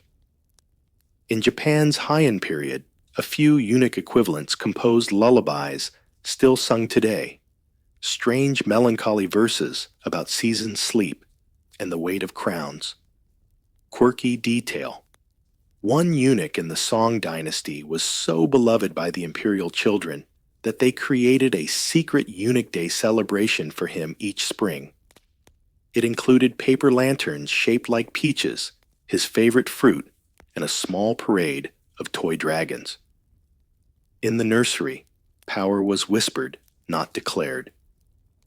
And eunuchs, though silenced by history, left echoes in royal temperaments and policies long after the crib was folded away. You leave the chamber now, where incense burns low, and a child's laughter fades down the hall. The tutor returns to his ledgers. The prince grows older, but some loyalties shaped in quiet hours will echo through an empire. The quietest people often have the most to say if you know where to listen. And in imperial courts, the whispers that truly mattered didn't echo down marble halls or bounce from balcony to balcony. They were murmured behind closed screens, over silk partitions, and between sips of warm plum wine. The eunuchs more than anyone knew how to listen, and when the time was right, they knew how to speak. You wander now through a side corridor dimly lit by narrow slits of filtered daylight. Past the tapestries and brass censers, there's a small door, unmarked, always open. Inside, 2 chairs and a tea table. No guards, no heralds, just the emperor and his favored eunuch. Not quite a meeting, not quite a conversation, but every morning, that's where decisions began. Because while generals sent messengers and ministers drafted proclamations, eunuchs had access. They arranged the ruler's schedule. They handled the correspondence. They chose which reports were presented at which hour in which tone. A tired monarch might never read the most urgent letter if his eunuch buried it beneath a stack of less threatening reports. Influence didn't need a voice. It needed a filter. One Tang-era memoir describes how a eunuch coaxed the day into shape, for the emperor scheduling stressful meetings after meals, postponing unpleasant decisions until after the midday nap. That might sound harmless, but when you control timing, you control reaction. When you control who gets the final audience of the day, you control what's remembered. Some eunuchs became known as curtain whisperers, since they quite literally stood behind embroidered veils during meetings, advising silently adjusting the emperor's mood with a glance, a cough, or a gesture. You imagine standing behind one such curtain, now watching a war minister plead for troops, while a eunuch casually refills the emperor's cup. Twice. Historians still puzzle over how far this influence stretched. Some claim eunuchs merely relayed information. Others argue They were the puppeteers behind major policy shifts. In one Persian case, a eunuch delayed an execution by simply misplacing the royal decree, saving a vizier's life and shifting the court's power balance for years. Was it mercy politics boredom? No one knows. In the Mughal court, a eunuch once rewrote an ambassador's speech in more flattering terms, earning praise and a promotion not for speaking, but for softening what was spoken. And in the Forbidden City, the emperor's own journal was sometimes dictated by eunuchs based on what they thought he'd meant to say. One lesser-known detail from the Ottoman Empire harem eunuchs often delivered bedtime stories not to amuse, but to influence. Allegories about loyalty, justice, betrayal. The same tale might have different endings depending on the day's politics, and the Sultan's mood could be gently swayed by which version he heard that night. You step now into a stateroom where diplomats wait. None speak. All glance at the same man in indigo silk standing near the emperor's shoulder. He nods once. A door opens. The meeting begins. Some scholars insist this power was exaggerated projection, not reality. Others point to consistent patterns across centuries and continents. When rulers seemed indecisive, eunuchs appeared bolder. When courts grew divided, eunuchs became bridges or barriers. No matter the age or empire, those closest to power shape its flow. And eunuchs, in their voiceless way, were architects of influence. They ruled not with laws, but with access, not with swords, but with silence. You walk out now into a garden of rustling paper screens and rust-red maple leaves. A whisper drifts by. It's not addressed to you, but somehow it changes everything. Power, of course, doesn't always dress in robes or perch on thrones. Sometimes it wears ink stains and smells faintly of glue. You find yourself now in a narrow chamber, lined with scrolls, brushes, and string-bound books. Here, among the ledgers and poetry anthologies, another face of the eunuch emerges not just as caretaker or whisperer, but as scholar and creator. Despite their administrative duties, many eunuchs pursued intellectual passions. In the Ming court alone, dozens were known not for political machinations, but for their writings. Some kept diaries that are now vital to understanding palace life. Others composed delicate verses or philosophical reflections, works often overlooked simply because of their author's status. You reach for one such book, its cover thin as onion skin. The handwriting is meticulous. The margins are filled with tiny doodles, cranes, peaches clouds. One eunuch in Korea's Joseon court developed a novel filing system that predated European Dewey codes by centuries, categorizing texts by emotional mood rather than subject. Another, in Mughal, India, drafted a treatise on perfumes, documenting not only recipes, but how scent could influence royal mood. A third from the Vietnamese court designed a collapsible tea shelf praised for its ergonomic elegance. So yes, they managed timetables, but they also invented things.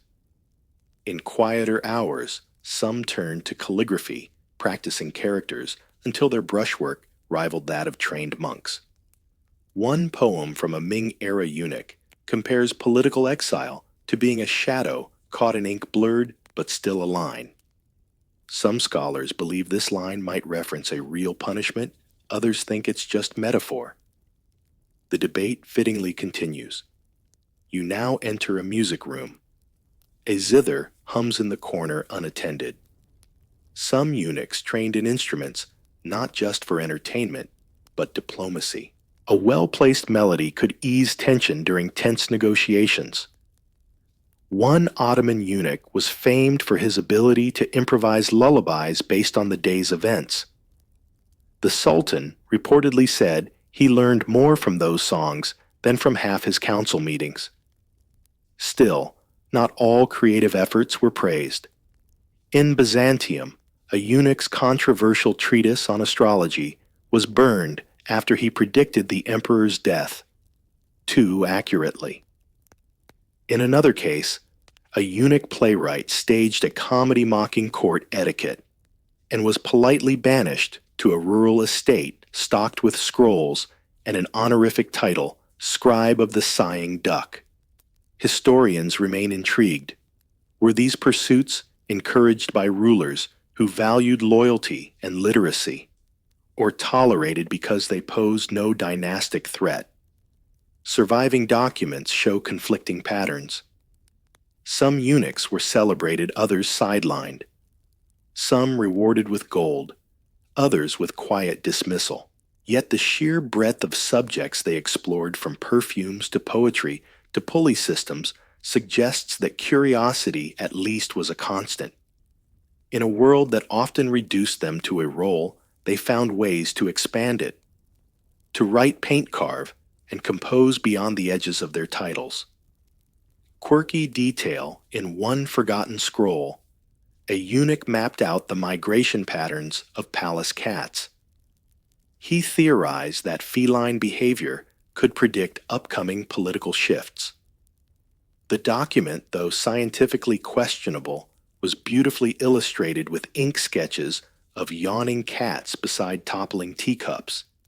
You leave the chamber with ink-smudged fingers, passing under a banner painted in neat sloping characters. It reads, "The brush may not sing, but still it remembers." And somewhere behind you, the zither hums a final note. It was never a secret that eunuchs had enemies. Power, especially when quiet and hard to trace, tends to ruffle the silks of those who wear medals and titles. You now drift through a hallway where portraits of court officials hang in orderly rows. Eyes that never blink, but always judge. For many in the outer ministries, eunuchs represented an affront too close to the throne, too hard to remove, and too often right. In many dynasties, the friction was chronic. Ministers accused eunuchs of favoritism, corruption, or worse, of hiding the truth from the emperor or distorting it. Official petitions would circulate calling for reforms or restrictions. Some included elegant arguments grounded in Confucian ideals. Others were more like laundry lists of personal grievances. A few even demanded that no eunuch be allowed within 500 steps of the throne room. The response? Sometimes exile, sometimes demotion, but more often, nothing. Because while ministers had rhetoric, eunuchs had routine.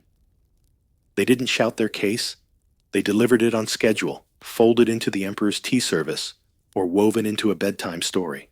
Still, the tension could erupt.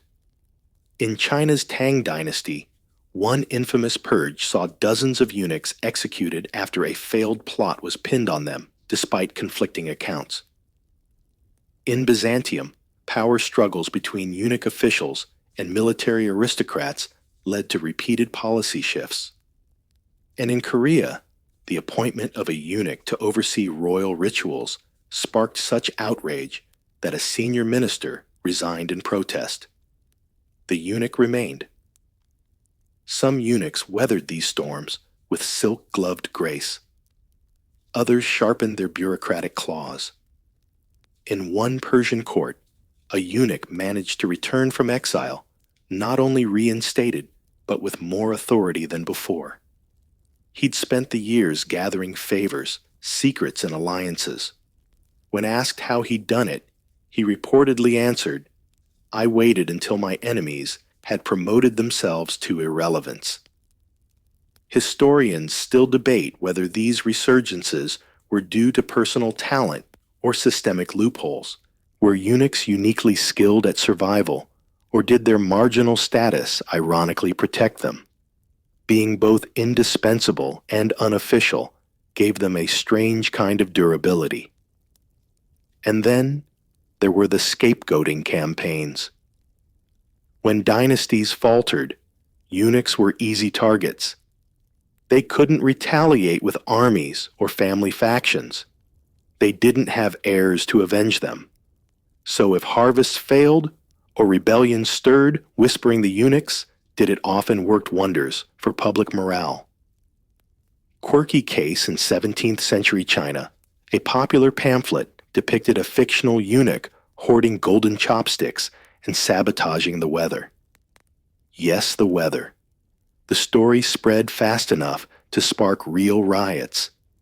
There's no record of the author's fate, but palace kitchens began using bamboo utensils soon after. You pause at a small stone bench outside a ministerial archive.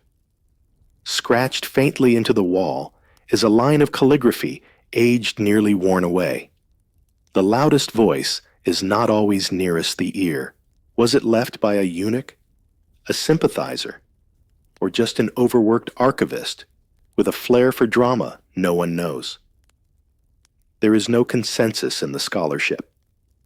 Some argue that eunuchs accumulated power only because ministers failed to control the palace. Others say they filled a vacuum serving rulers who found traditional aristocrats too rigid or self-serving. Whatever the case, the struggle between eunuchs and officials was never just about policy. It was about visibility, influence, and the discomfort of not knowing who truly pulled the strings. You walk on past the portraits, each brushstroke firm and prideful. But none of those men, for all their medals, could whisper a king to sleep. You now descend a spiral staircase into the earth beneath the palace, a space few ever entered and fewer still recorded. Here in vaulted chambers lined with cedar and stone eunuchs curated more than timetables and tea ceremonies. They curated secrets, and occasionally, treasure. Every empire needs someone who knows where the good stuff is buried. Gold jewels, rare scrolls, heirloom weapons, embarrassing letters. These were all entrusted to the people deemed safest. Not family, not generals, eunuchs. They were the palace's living vaults. And unlike chests and locks, they could be discreet. You step into a storage room of the Abbasid Caliphate. The air is cool dry. Clay jars line the shelves, each marked with a sigil rather than a name. A eunuch ledger keeper, draped in saffron robes, dips his brush and mutters a date. He's recording a gift 3 emerald-studded daggers from a visiting prince. Where they'll go next is up to him. This control extended beyond valuables. Eunuchs often manage palace logistics shipments, tax ledgers, construction supplies. In doing so, they learned who owed what to whom and when. They could delay a shipment, reroute a convoy, or quietly cancel a banquet, each move invisible to the public, but highly visible to the court.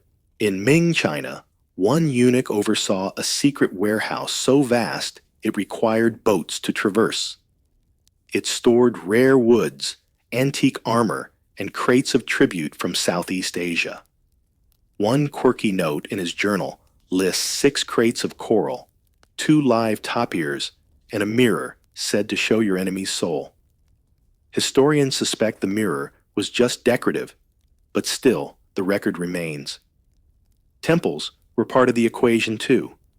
Some eunuchs funneled wealth into sacred sites, either from devotion strategy or both.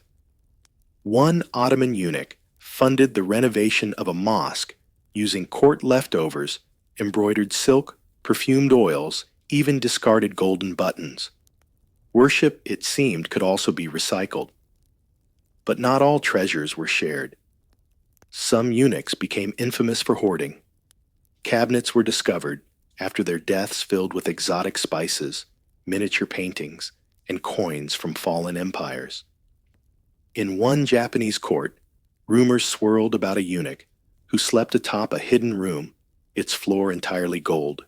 When officials finally opened it, they found cabbages, perfectly preserved. The gold had been sold years before. The joke, intentional. Scholars remained conflicted. Were these men caretakers of state property or personal collectors in silk robes? Did they protect the empire's wealth or hide it for leverage? Surviving documents blur the line. Some inventories were sealed, some forged, and many were quietly destroyed upon their keeper's death.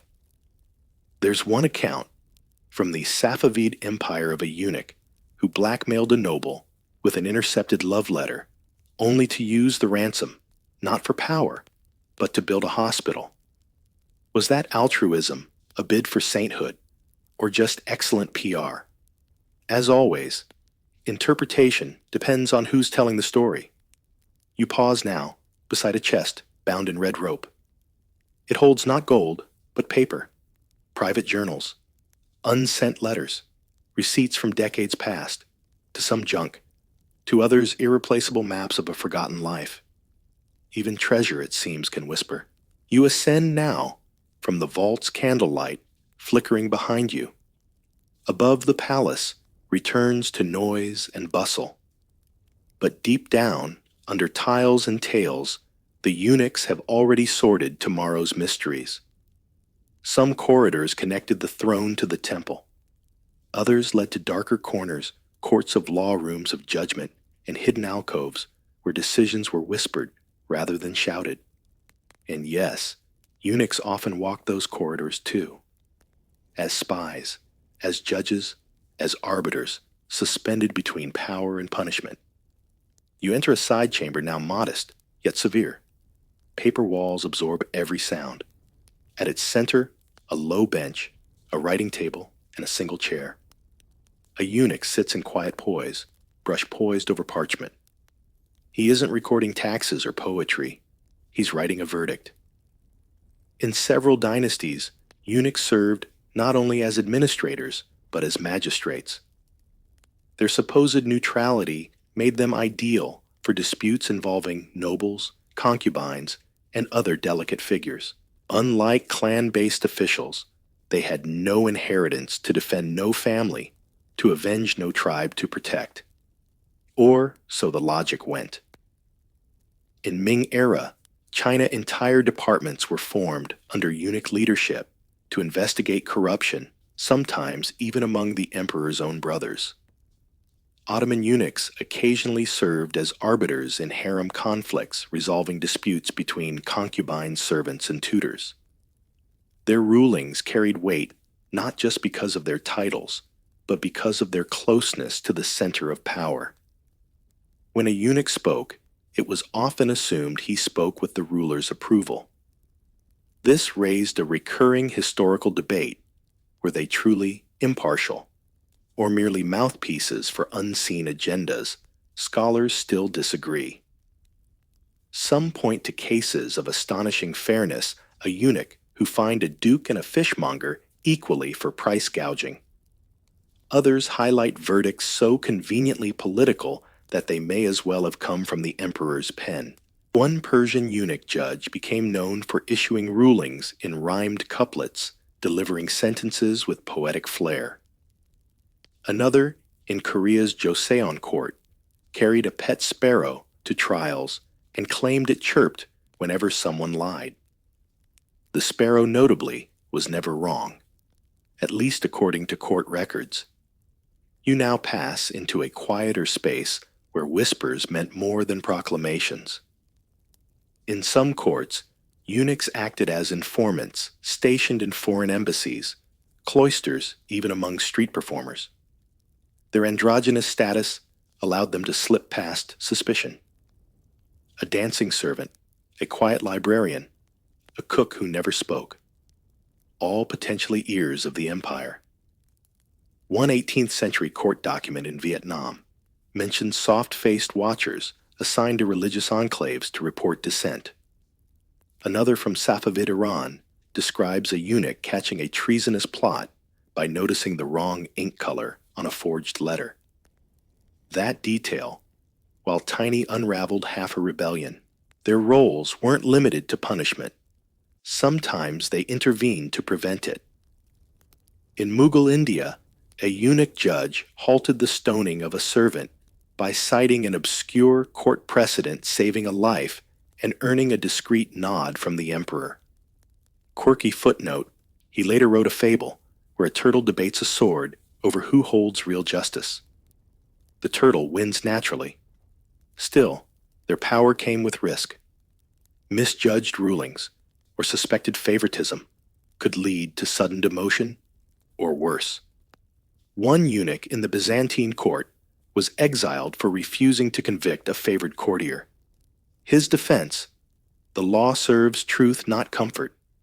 His exile permanent, and yet their presence in the judicial sphere remains curiously underremembered, perhaps because their authority was so bound to proximity, so anchored in personal trust, that once they vanished, so too did their record. You linger a moment longer in the verdict room, imagining the brush dancing across parchment ink, pooling into silence. Justice in this world didn't bang gavels. It flowed like calligraphy, sometimes beautiful, sometimes merciless, always quietly observed. The wind shifts slightly as you step into a courtyard where banners hang still despite the breeze. You expect to find scholars here or servants, but instead, a row of men stand in armor, not nobles, not princes, but eunuchs. And behind them, a war horse snorts. It surprises most people to learn that eunuchs sometimes led armies. Yet across empires, a select few were entrusted with the sword as well as the scroll. In times of crisis or distrust, when loyalty was more important than lineage, some rulers turned to the only men who could neither usurp nor betray, at least not in the usual ways. The logic was compelling. Eunuchs had no children to inherit titles, no brothers to plot, with no external estates to finance rebellions. They were tied body and soul to the palace, and in a strange twist of court reasoning that made them the safest option to command troops. In the Tang dynasty, eunuch generals suppressed revolts with surprising efficiency. One oversaw the repair of fortifications using rice straw silk ropes and recycled shrine banners, improvising logistics with a bureaucrat's precision.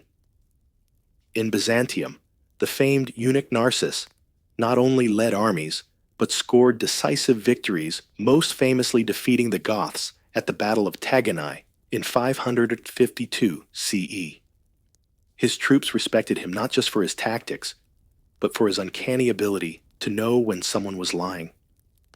You now wander the edge of a training ground, where wooden swords clash under a hazy sun.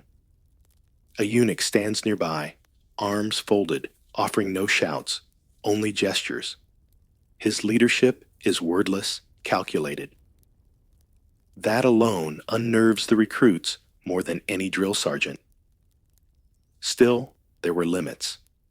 Some military men scoffed at eunuch generals, considering them ceremonial. They called them velvet officers, sharp with scrolls, soft in battle. But battlefield reports often said otherwise.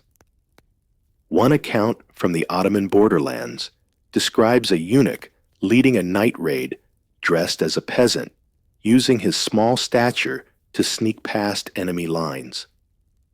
He returned with the enemy's banner and a goat. Scholars remain divided. Were these commanders skilled tacticians or figureheads propped up by loyal lieutenants? Did they earn their battlefield glory or simply avoid sharing credit with ambitious aristocrats? Records vary wildly. Some paint them as heroes, others as puppets. Still, others omit them entirely as if their presence in armor was too strange to record. There are stories, too, of betrayal, of eunuchs sacrificed when campaigns went poorly. Their loyalty, so prized in court, became convenient scapegoating on the battlefield. In one case, a Chinese eunuch general was blamed for a defeat he likely tried to prevent. His troops called him Whispering Steel for his quiet discipline. His trial, however, was loud and fast. and yet their influence lingered. Some introduced new methods of provisioning, like using dried lotus root to replace bread rations. Others restructured pay schedules to reduce corruption. These innovations rarely made it into the official chronicles, but they traveled soldier to soldier, remembered in campfire stories long after the general's name was forgotten. One quirky detail: a eunuch general in the Khmer Empire allegedly taught his soldiers to use singing bowls before battle, not as a ritual, but to synchronize breathing and calm nerves. Some modern military psychologists might nod approvingly. You leave the field now, boots dusted in fine sand. A line of banners flutters against the sky. One bears no family crest, just a simple geometric symbol. The mark of someone who fought not for bloodline, but for the hand that fed them. And perhaps in that, there was a loyalty fiercer than any oath sworn in blood. The quietest revenge is often the most effective. And for those who had no children to avenge them, no family name to uphold, no official voice in court, the eunuchs learned to make silence their sword. You step now into a chilly archive room, where scrolls lie neatly rolled waiting. Somewhere in these pages are stories of those wronged, and those who outlasted their enemies in ways that only bureaucrats can. Revenge among eunuchs wasn't about daggers in the night, although sometimes it was exactly that. More often, it came through ink delay and the strategic misfiling of a crucial document, a budget request that never got approved, a supply train that rerouted mysteriously, a rumor that spread at just the right time to just the wrong person. In the Tang dynasty, one eunuch arranged for his rival's wine shipments to be swapped with vinegar for 3 months before anyone noticed. The result? Public embarrassment, a court hearing, a demotion, and all without raising a single voice. There are tales of more theatrical retributions. In the Mughal court, a eunuch known for his sweet demeanor secretly commissioned a portrait of a rival minister wearing women's shoes, a detail seen as deeply insulting at the time. The painting accidentally appeared in the minister's birthday tribute scroll. No one claimed responsibility. The artist fled. The eunuch promoted. And yes, some did turn to poisons, delicate, slow-acting tonics slipped into perfumes, inks, or food. One Byzantine record mentions black tea that withers memory. Scholars question its existence, but the story lingers, passed through footnotes like a warning whispered in the dark. Researchers continue to debate: were these tales exaggerated by enemies, looking to paint eunuchs as schemers? Or did their marginalized status teach them to master a subtler form of warfare? Evidence exists for both. Some records read like novels. Others are oddly clinical.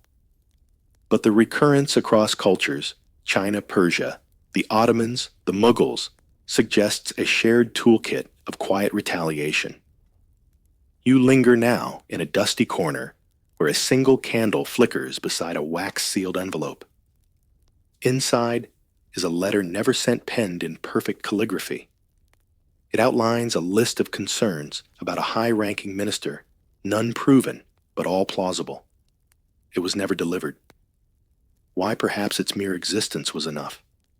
A silent threat, a whisper kept in reserve. There's a legend, likely apocryphal, of a eunuch in Safavid, Iran, who built an elaborate sand garden outside his quarters. Over 20 years, he quietly invited enemies to walk through it. Then, one by one, they were accused of treason. Their footsteps in the sand allegedly matching those seen leaving the palace after midnight meetings. Whether true or not, the story captures something essential: a deep understanding of how perception shapes fate. Quirky detail. In one Vietnamese court, A eunuch's revenge consisted of training a parrot to repeat the phrase, "He stole the mooncake." No one knew what it meant, but the parrot was strategically placed near the accused's quarters and refused to stop. Eventually, the man was dismissed for moral disarray. The eunuch later donated the parrot to a monastery. This wasn't vengeance for vengeance's sake. Often it was survival. A way to reclaim power when stripped of weapons, voice, or family. Eunuchs had no one to fight for them but themselves. So they fought with subtlety and an astonishing memory for slights. You step back into the corridor. Behind you, the scrolls remain undisturbed. But in those tiny decisions, what was remembered, what was delayed, what was whispered, some of the quietest figures in history delivered justice as sharp as any sword. The air grows sweeter as you drift into a chamber, unlike the rest, low-lit, fragrant, almost alchemical. It smells faintly of crushed rose petals, cinnamon oil, and something else, bitter. This is the world of eunuchs, not as courtiers, but as chemists. Here they stirred the subtle arts of healing and sometimes harm. Within palace walls, eunuchs often trained in medicine. Their constant presence meant they needed to soothe coughs, ease stomach aches, and prep warm tonics for sleepless rulers. Some studied alongside court physicians. Others developed their own blends passed down quietly from eunuch to eunuch. Over time, their role expanded until it brushed against a different kind of power potions, perfumes, and poisons. In the Forbidden City, one eunuch became famous for his dream wine, a herbal tonic that helped emperors fall asleep before anxious meetings. Another crafted aromatic oils to calm royal dogs, which were known to bite ministers at awkward times. Quirky job, absolutely. But in a world where scent marked status, knowing how to control a room's fragrance was not just cosmetic, it was political. You now enter a preparation room in the Mughal court. Vials line the walls, each labeled with delicate brushstrokes, sandalwood, clove, wormwood, nightshade. On a low table, a eunuch in teal robes mixes powder into a warm paste. It's meant for a minor wound, but if the ratios change slightly, so might the outcome. There were tonics for digestion, for clarity, for fertility, though eunuchs themselves, of course, had no use for that last one. Some formulas made rulers more energetic. Others made them quieter. And if a ruler was too quiet for too long, well, accidents were never confirmed. In Byzantium, palace eunuchs sometimes doubled as testers tasting food and drink for poison. Over time, they developed immunities. Some used this knowledge to their advantage. A well-dosed ambassador might feel just groggy enough to miss a negotiation point. A rival noble might suffer digestive complications after a seemingly innocent quince tart. Historians still argue, were these accidents or strategic interventions cloaked in hospitality? The records are vague. One text refers to a eunuch who adjusted the emperor's sleeping schedule using a blend of herbs known to induce suggestibility. Was it medicinal or manipulation? There's also the world of scent.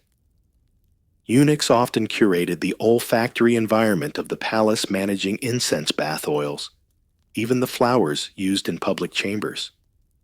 In one Japanese court, it's said a eunuch rearranged the seasonal fragrance rotation to trigger nostalgia during a political debate, successfully swaying a key vote. The power of memory, it turns out, can be bottled. And then there's the darker corner poisons. Not all eunuchs used them, but some became masters of microdosing.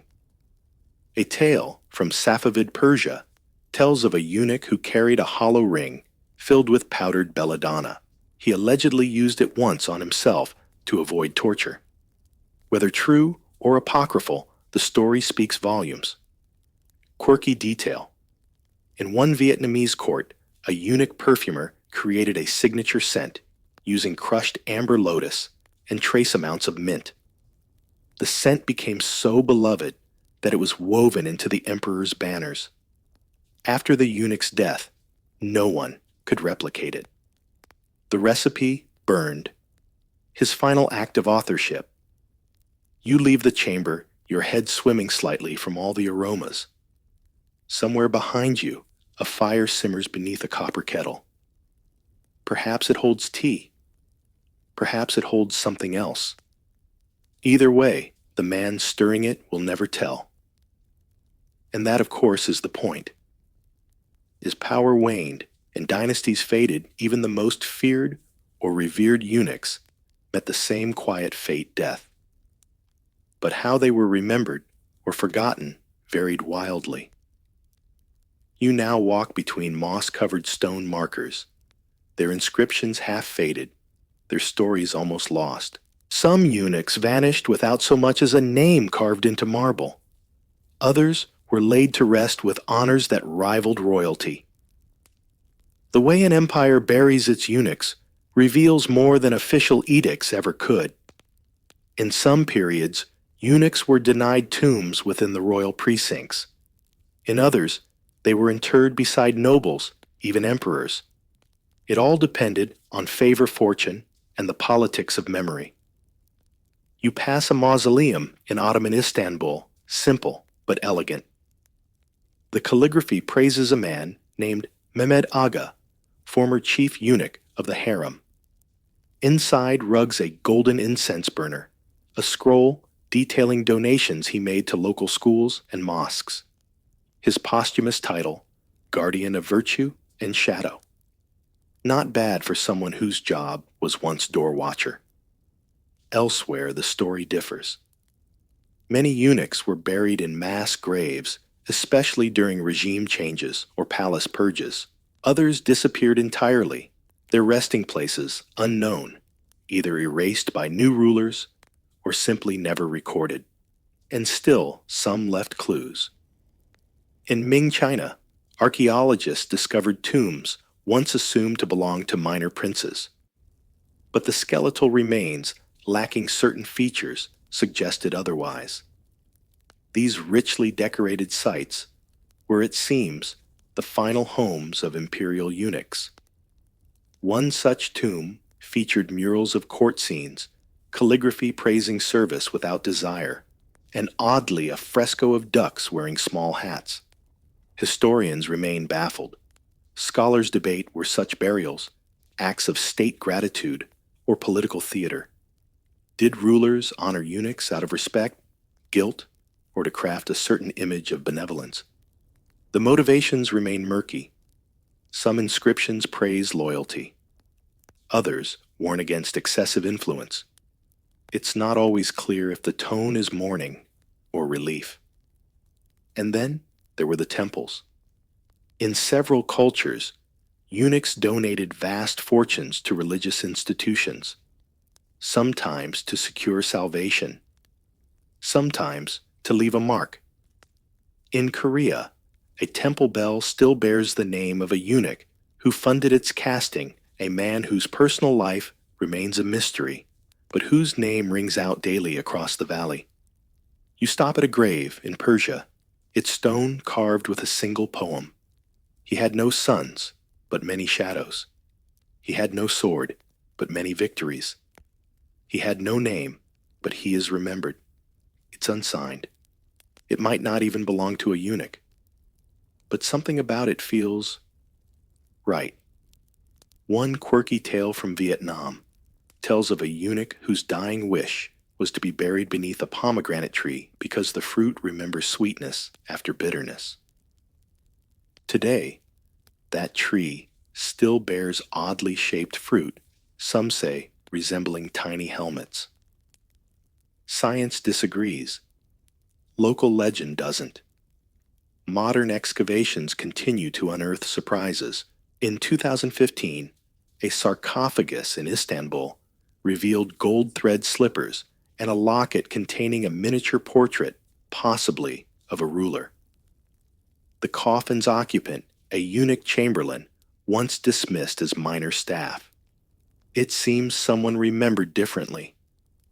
You leave the graveyard, now footsteps softened by lichen and time. The wind carries the scent of incense from a nearby shrine. Not all histories end loudly. Some end beneath stones, beneath rumors, beneath blossoms. And yet, they remain.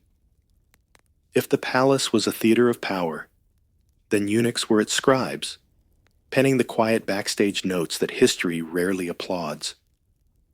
And though they weren't supposed to leave a legacy, many did tucked between lines of royal diaries, private journals, and forbidden scrolls.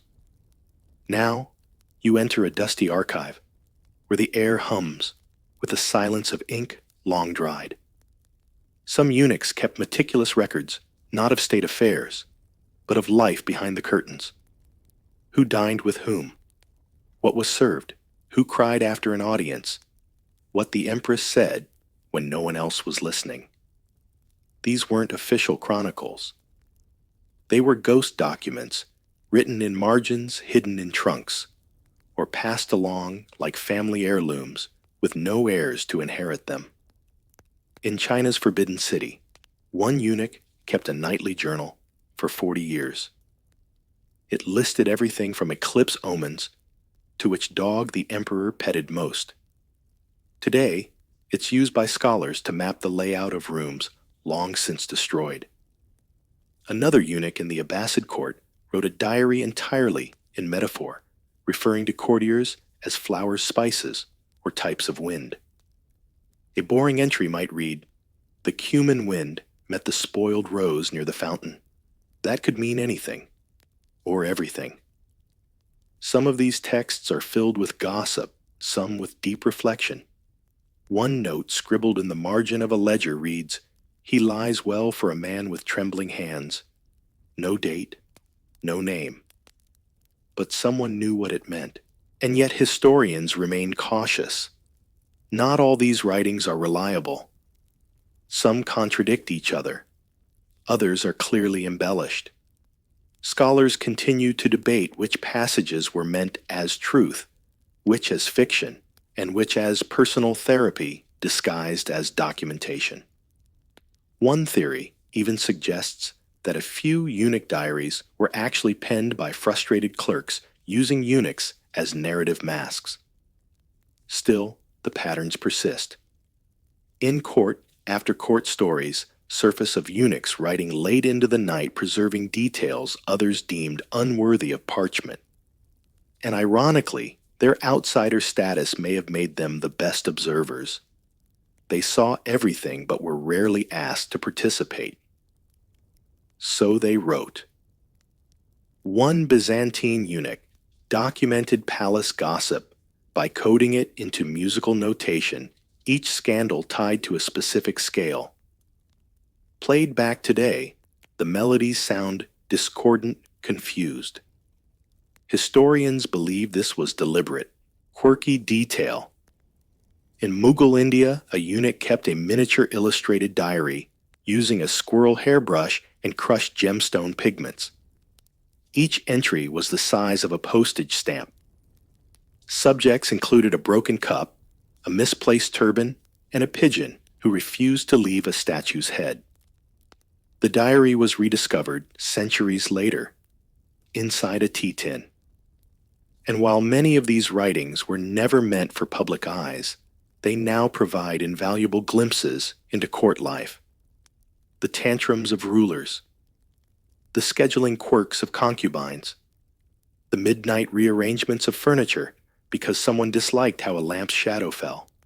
Small things, yes. But history, after all, is often built on small things.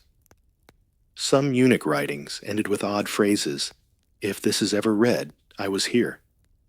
Others ended abruptly mid-sentence, as if interrupted, or perhaps they didn't need to say more. You roll up a final scroll. Its edge cracked its ink faint. It records a festival menu, then suddenly notes, The emperor smiled, but not with his eyes. You'll never know why. But somehow, it matters. You step back from the desk, surrounded by the scribbles of men officially forgotten, yet still quietly present in the footnotes. The scribes of silence, the witnesses behind the throne. The last corridor is neither grand nor hidden. It's just a hallway plaster, peeling lanterns, dim footsteps echoing off stone. Yet every detail feels deliberate, as if history itself has been tidying up behind you. This is the end of the trail. Not of eunuchs exactly, but of their visibility. Of their names, faces and echoes that somehow linger in rooms long emptied. You pass statues of emperors, kings, ministers generals. Each bears a plaque, a date, a legacy. But the eunuchs who advised them, taught them, fed them, protected them, not here. Their absence isn't an oversight. It's the legacy itself. It's tempting to think of eunuchs as footnotes, curious, inconvenient, or tragic. But their fingerprints remain across the architecture of empires. They didn't draft constitutions. They chose who read them. They didn't wage wars. They scheduled the briefings and perhaps adjusted the troop counts. They didn't compose symphonies. But more than once, they tuned the court instruments and seated the audience. In the Ottoman Topkapi Palace, modern tour guides still point to the gate where the chief black eunuch once stood, a quiet shadow behind the harem's veil. In China, replicas of the imperial seal now sit in museums stamped with the hands of men who had no family name to carry it forward. In Rome, ancient graffiti mentions a household watcher who sees all and speaks none. It's unsigned, but the implication is clear. You pass into a small gallery where architectural plans are displayed, maps of palaces, gardens, and secret tunnels. Several bear annotations in delicate script, possibly eunuch handwriting. One diagram marks a servant entrance with a strange note. Only he enters with purpose. It could mean anything or everything. Some historians now reevaluate their role, suggesting eunuchs shaped bureaucracies more than bloodlines did. Others argue they were merely tools of convenience, useful until inconvenient. But the sheer consistency of their presence across centuries and continents suggests something deeper. An architecture of influence built not on visibility, but on indispensability. One scholar described eunuchs as the punctuation marks of history, not loud, not leading, but essential for understanding the sentence. Even the words used to describe them, guardian, steward, chamberlain, servant, reveal more about discomfort than definition. Eunuchs defied categorization. They occupied spaces between roles, between identities, between power and its denial. Quirky detail: in one African kingdom, a eunuch left a single line scratched into a clay tablet stored in a royal archive. It reads, "I outlived 5 masters, and still no one knows my name." The tablet was found broken in half, as if even anonymity was too bold a claim. You now reach the final room. It's bare. No scrolls, no portraits, just a long bench beneath a window that opens onto a quiet courtyard. The light is soft, the air still. You sit, and only now do you notice the entire palace, its rhythm, its survival, its mood was orchestrated by those who moved without announcement. Their silence was not a lack, it was a language.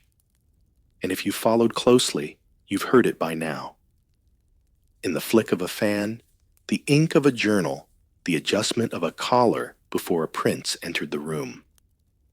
The eunuchs did not shape empires by ruling them. They shaped them by being present always when others were looking away. They are gone now, mostly. But their legacy is everywhere, hidden behind veils, folded into cushions, sealed into forgotten letters. You rise from the bench, your footsteps soft on the stone floor. Somewhere behind you, a door closes without a sound. Let the shadows of the palace fade now. The scrolls are rolled, the lanterns dimmed. Picture a courtyard in moonlight, where scentless flowers bloom and empty robes hang gently in the breeze. The eunuchs have returned to silence, but their memory lingers like perfume on silk. No need to chase every detail. Let the faintest ones settle an echo of footsteps, the rustle of paper, the whisper of a fan. The empires they served have crumbled, but the ones they shaped, those live on, invisible in habits and histories we barely notice. So if you ever hear a quiet voice behind power, perhaps it's them still working. If you'd like to return to stories like this, you can always subscribe quietly, of course. But before you drift off, tell me, where are you? What time is it? And who's your favorite forgotten historical figure?